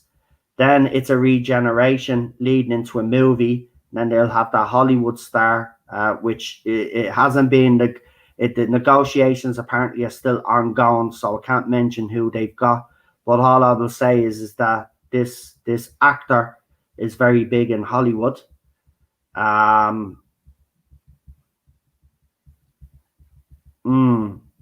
It's a bit an unusual one. Now this is a source that I have a while, but it's not the same source that's been giving me all the other stuff. But very interesting there. I don't know how people would feel about Billy Piper becoming the Doctor. I don't know how that would actually make sense. Yeah, that's honestly that's a hard pass from me. Casting a previous companion as the next Doctor is a bad idea. I just don't know how it makes sense. I really don't, and that's why I'm not doubting it, because madder things have happened. But Yeah. I just find that a bit. RTD wouldn't come back to do that. No, it doesn't sound like something he would do. No. Bringing Billy back for a role, yes, I can see that, but not for the Doctor. No. We'll have to see. We'll Yeah. have to see. I'll go into it in a lot more detail while I read the other stuff. Tomorrow I will do that video definitely tomorrow. Then I'll read out Shelley's stuff, and then I'll get clarification. I'll try get clarification on some of this stuff that's being said tonight, and let you know what the story is. But for me, it makes no sense. But that's not to say that. Well, this source has kind of come true on stuff as well. That's the thing. Obviously, the other sources that I have they've had a more higher success rate. But I'm just telling you that this source has come true before. But but she did make recent comments that she was asked if she would return. And she did say that she would if the story was right. I don't know. Maybe she means returning as Rose. We'll see, but that's not what I've been told. That will cause a bit of an uproar. But look, we'll leave it there. There's nothing more I can tell you now until obviously I get more clarification. Hopefully I do. But I don't know how that makes sense. Unless something happened in the first series where the TARDIS energy was inside her, and maybe without realizing it changed her whole makeup or something, and she became a Time Lord. I'm just saying, if you were trying to justify it, maybe they could go down that route. Or maybe RTD is coming back to retcon his whole era himself, or he's going to add on to his era, which I did say a few weeks back. Imagine if he went back to some of the stories that he had and he added on to them. He could be doing that as well. Well, we don't really know what happened to Rose when she absorbed the time vortex anyway in Series 1. Yeah, because the Doctor just took it away from her, if you remember. Yeah. But we don't know what impact that actually had on her body and what it did. All we know is that she couldn't have the energy because she was dying. Yeah. We took it away from her, but maybe something happened. Because it never made her sense her coming back as Bad Wolf Girl either with the bomb. Yeah. Let's be honest, it didn't, but we all accepted it. So, look, I'm not saying it's true, but I'm just reporting what I've been told, and that's what I have. I'll try to get more clarification. I don't know how I feel about that, actually. We'll leave it there. Leave it. My poll is now at 50-50 with 48 votes. Well, I haven't voted now, so I'm going to go in and change that vote now, Lee. Everyone go and vote yes. So if you haven't voted yet, for those people that have been voting no, very disappointed in you all. What are you doing? I want them to suffer with me, right? And anyway, you're supposed to tell me whether he was going to do it or not on Wednesday, and he thinks he can get away with it by putting a poll up and letting people decide for him, right? So not having that. So I'm gonna make sure. I'm feeling lost about that whole rumor. Look, it doesn't make sense. We'll have to wait and see what happens. Yeah. I'm just reporting as I always do. Anyway, we'll see. No wonder. Look at the choices he's put up. Should I be forced to watch Doctor Who Flux? Nobody's forcing you. Right? for the TARDIS zone. Yes, suffer, bitch. No, we want to spare you.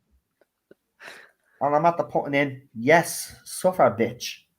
Right? You know what the good thing about this is? I can actually vote twice because I have my second account, and I'm going to vote twice now. Oh, right? That's a good point. Second accounts. Yeah. So I'm going to go in now, and I'm going to vote on my second account now. Right? So it's at 50-50 now, so maybe my 2 votes will change that. You ain't getting away with this one. You have to suffer with me, man. You have to. There's 50 votes in, and it's still fucking 50-50. Will you bleed? Come on, guys. I'm actually going to retweet that poll now. I'm not cheating, right? Not cheating. You said you'd make up your mind, but now you put a poll on so you don't have to make the decision, right? So if you don't make the decision, I'm going to make it for you, right? You're supposed to be me co-host, aren't you? Co-host doesn't back out because he doesn't like an era. Co-host fucking suffers with me. That's the end. I'm retweeting this now. If it comes down to one vote, then I'm disqualifying both your votes. No. You can't do that. Sure, you can't. Sure, you can't change it now. I'm gonna write, please vote yes. I'm gonna do what you did a few months back when you tried to rig a poll for the movie stream. There you go. Now you're gonna have to suffer.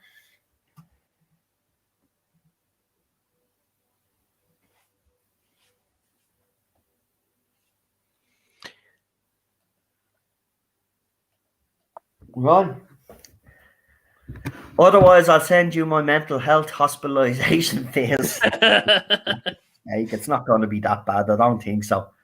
Okay, I'm changing my mind. I want Lee to watch, says Melina.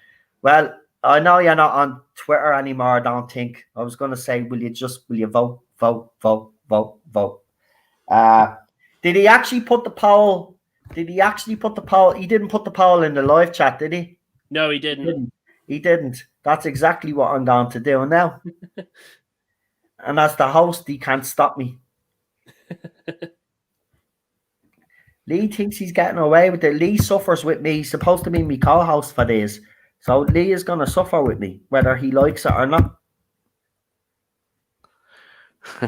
Nobody gets away with this, right? If I have to suffer and Super Doctor has to suffer, you have to suffer. We have to suffer watching this. Look, he wrote 25 seconds ago. Please vote no. It doesn't matter what you do, mate. They're all going to listen to me, right? Someone vote. See, you guys. I swear, whoever's voting no. Seriously. Don't be voting no, or that's it. That I'm done with you all. What are you all voting no for? Alpha's just said, I just voted no to cancel out one of Noel's votes. There you go. There's his Twitter account there. The poll is there. If you haven't voted, please vote yes. Please vote yes. I'm only messing. Vote the way you want to, but it won't be the same without Lee on the panels. You all know that, you know. So you know how Lee will react if he watches and he doesn't like it. So that's what you've been missing out on if you vote no. If you vote yeah, and Lee has to watch it and it ends up being as bad, well then you know you are going to be in for some super rants. So I don't know why people are voting no.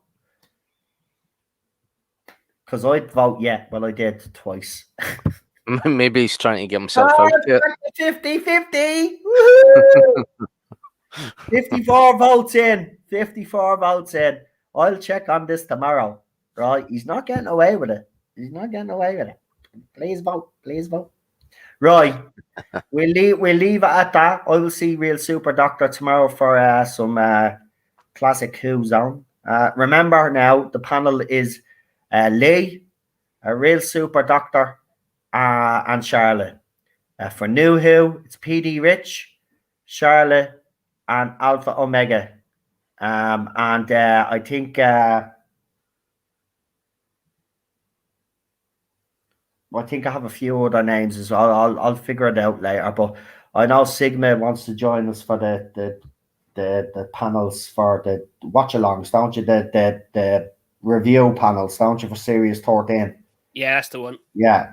So he'll be on that along with other people as well that have sent me lists. So that's it. So New Who obviously won't be on Sundays because we have Doctor Who Flux.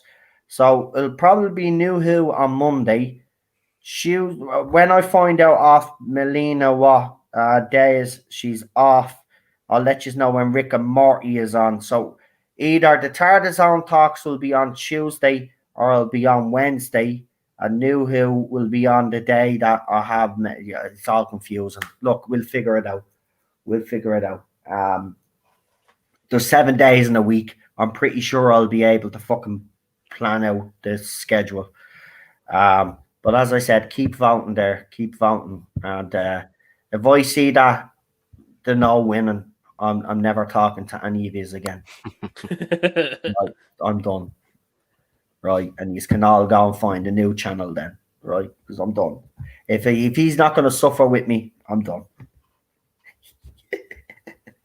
Right, we'll leave it there.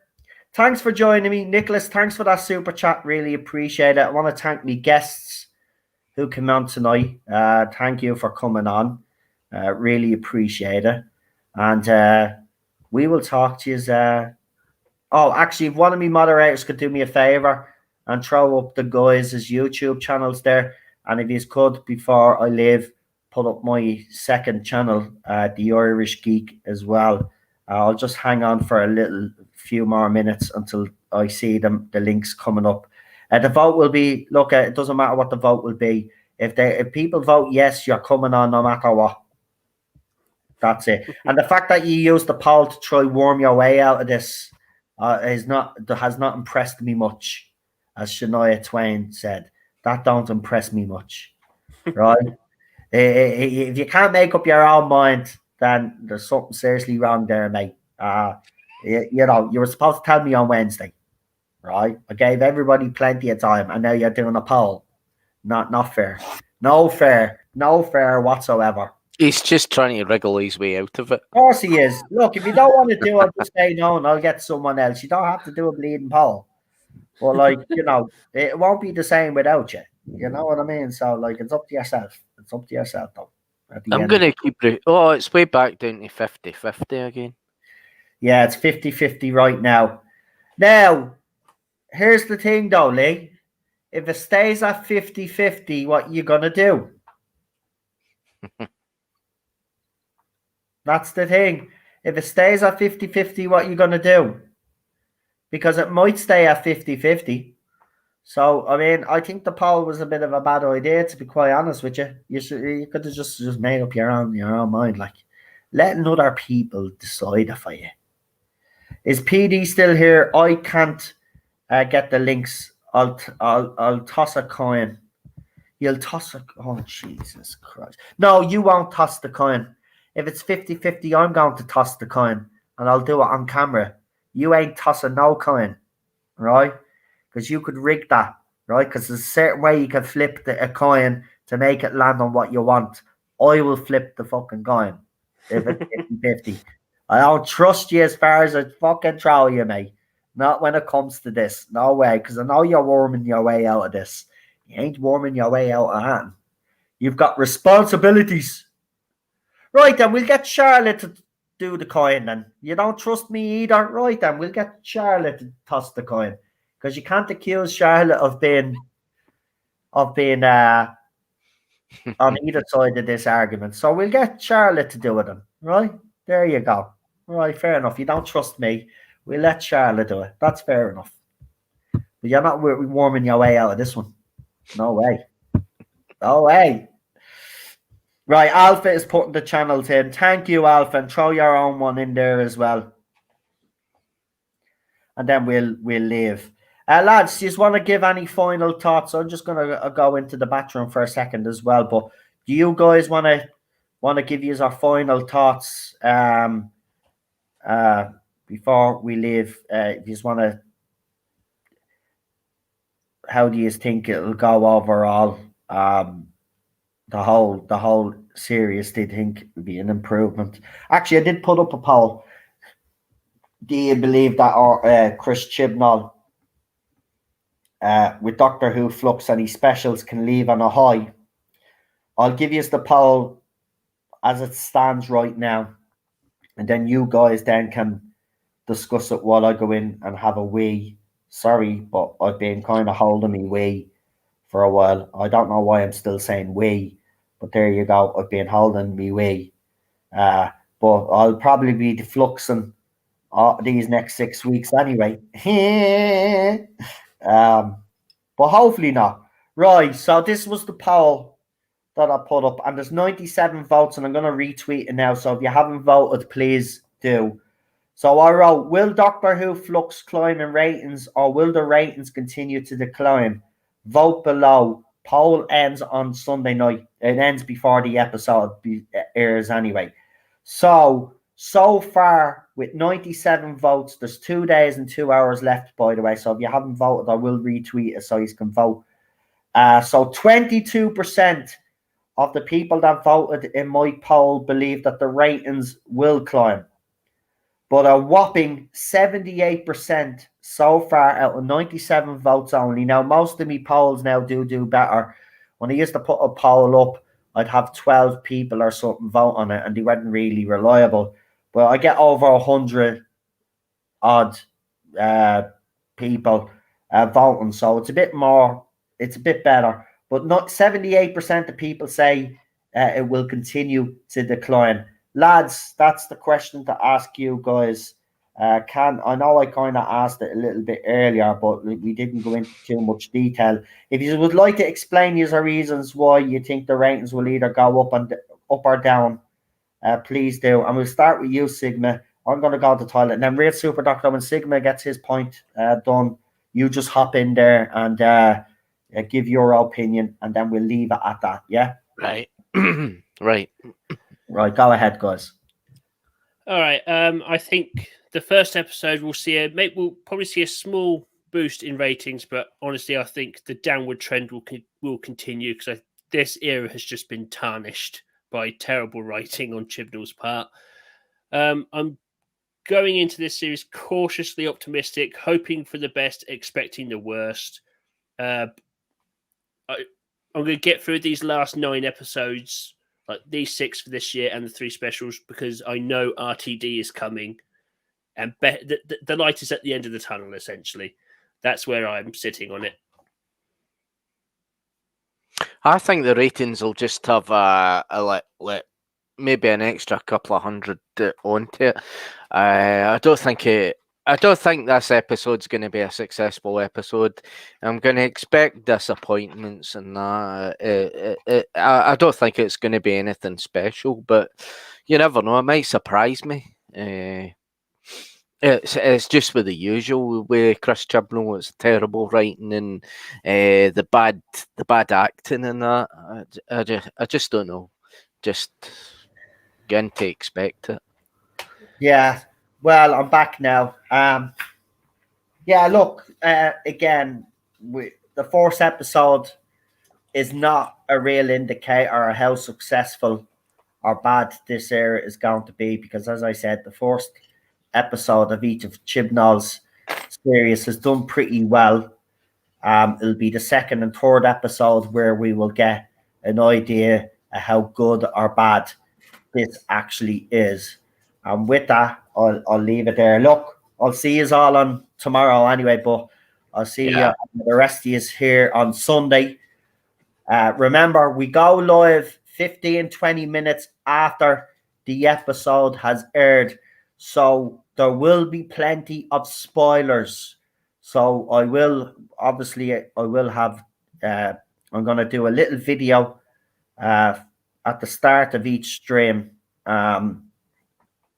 to let people know that there are going to be spoilers. So if you don't watch on the Sunday, don't watch me review until you watch the episode. As I said, those people from the other side of the pond and beyond that don't get to actually see it on Sunday night might get to see it the next day or whatever.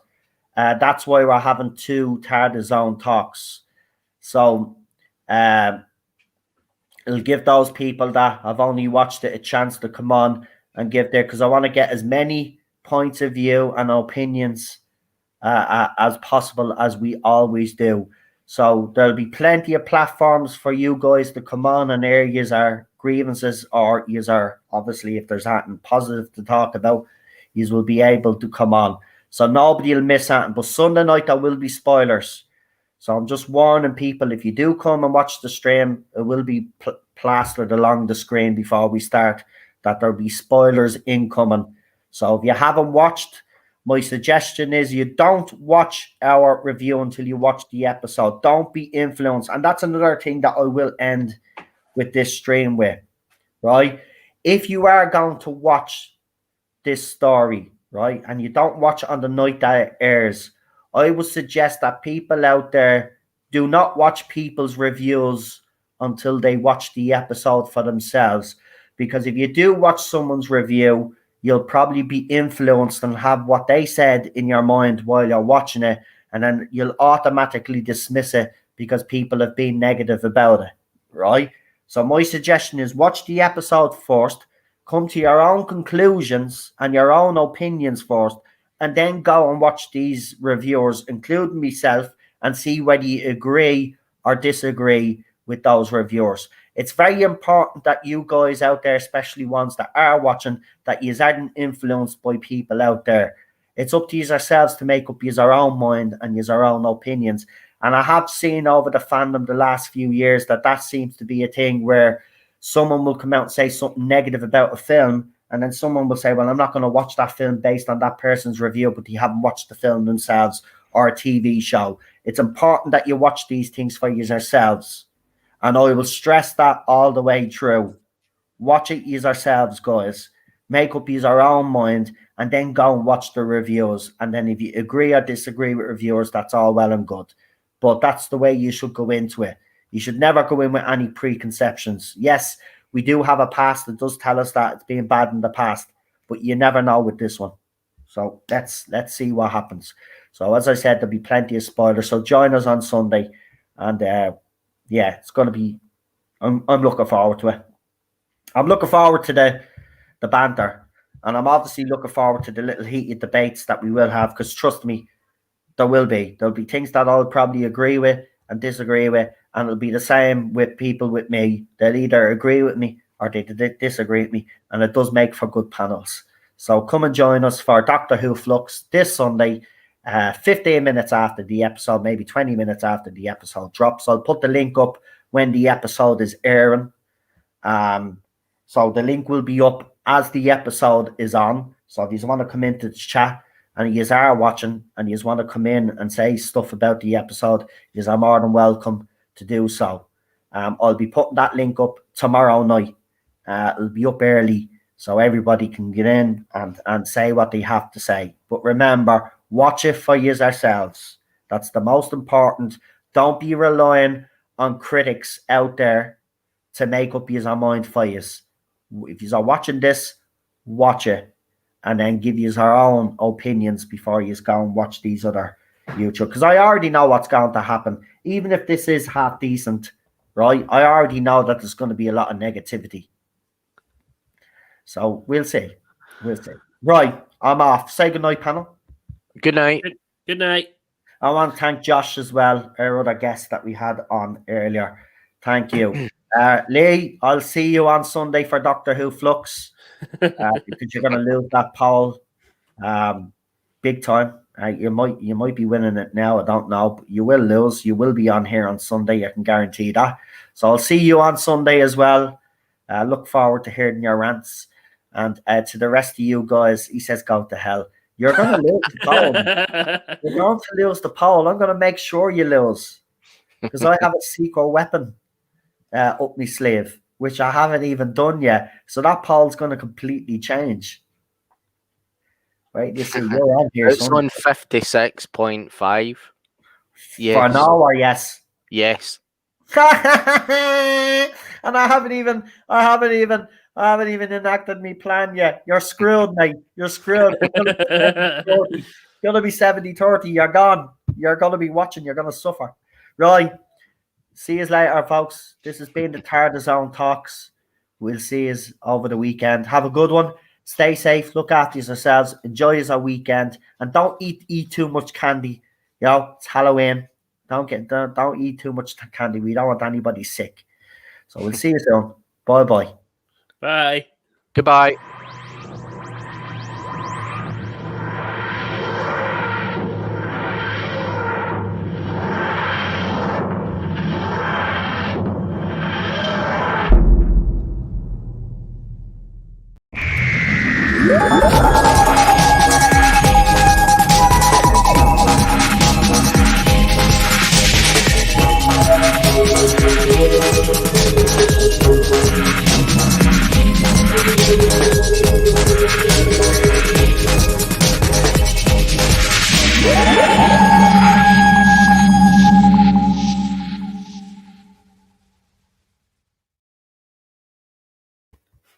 Oh, and RTD, if you're listening, this is who we would like to see, or one of the names considered for the Doctor.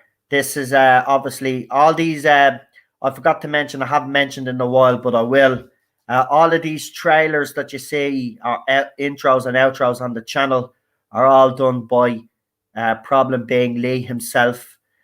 His channel's in the link there, but he does some great work. So I just thought I'd give him a special shout out, because he always does put some great stuff together. He's working on a few videos for other people out there. But if you are looking for someone to upgrade your channel with some artwork, with some thumbnails like he's done for me, and videos and stuff, he is your man. Go and check out his channel, Aldred Audio Visual. And this is a little trailer that he put together for the hashtag Sheen for 14. So I hope you've enjoyed this. I'll leave you with this, guys. Have a good weekend. Lee, I'll see you on Sunday, mate. Have a good one.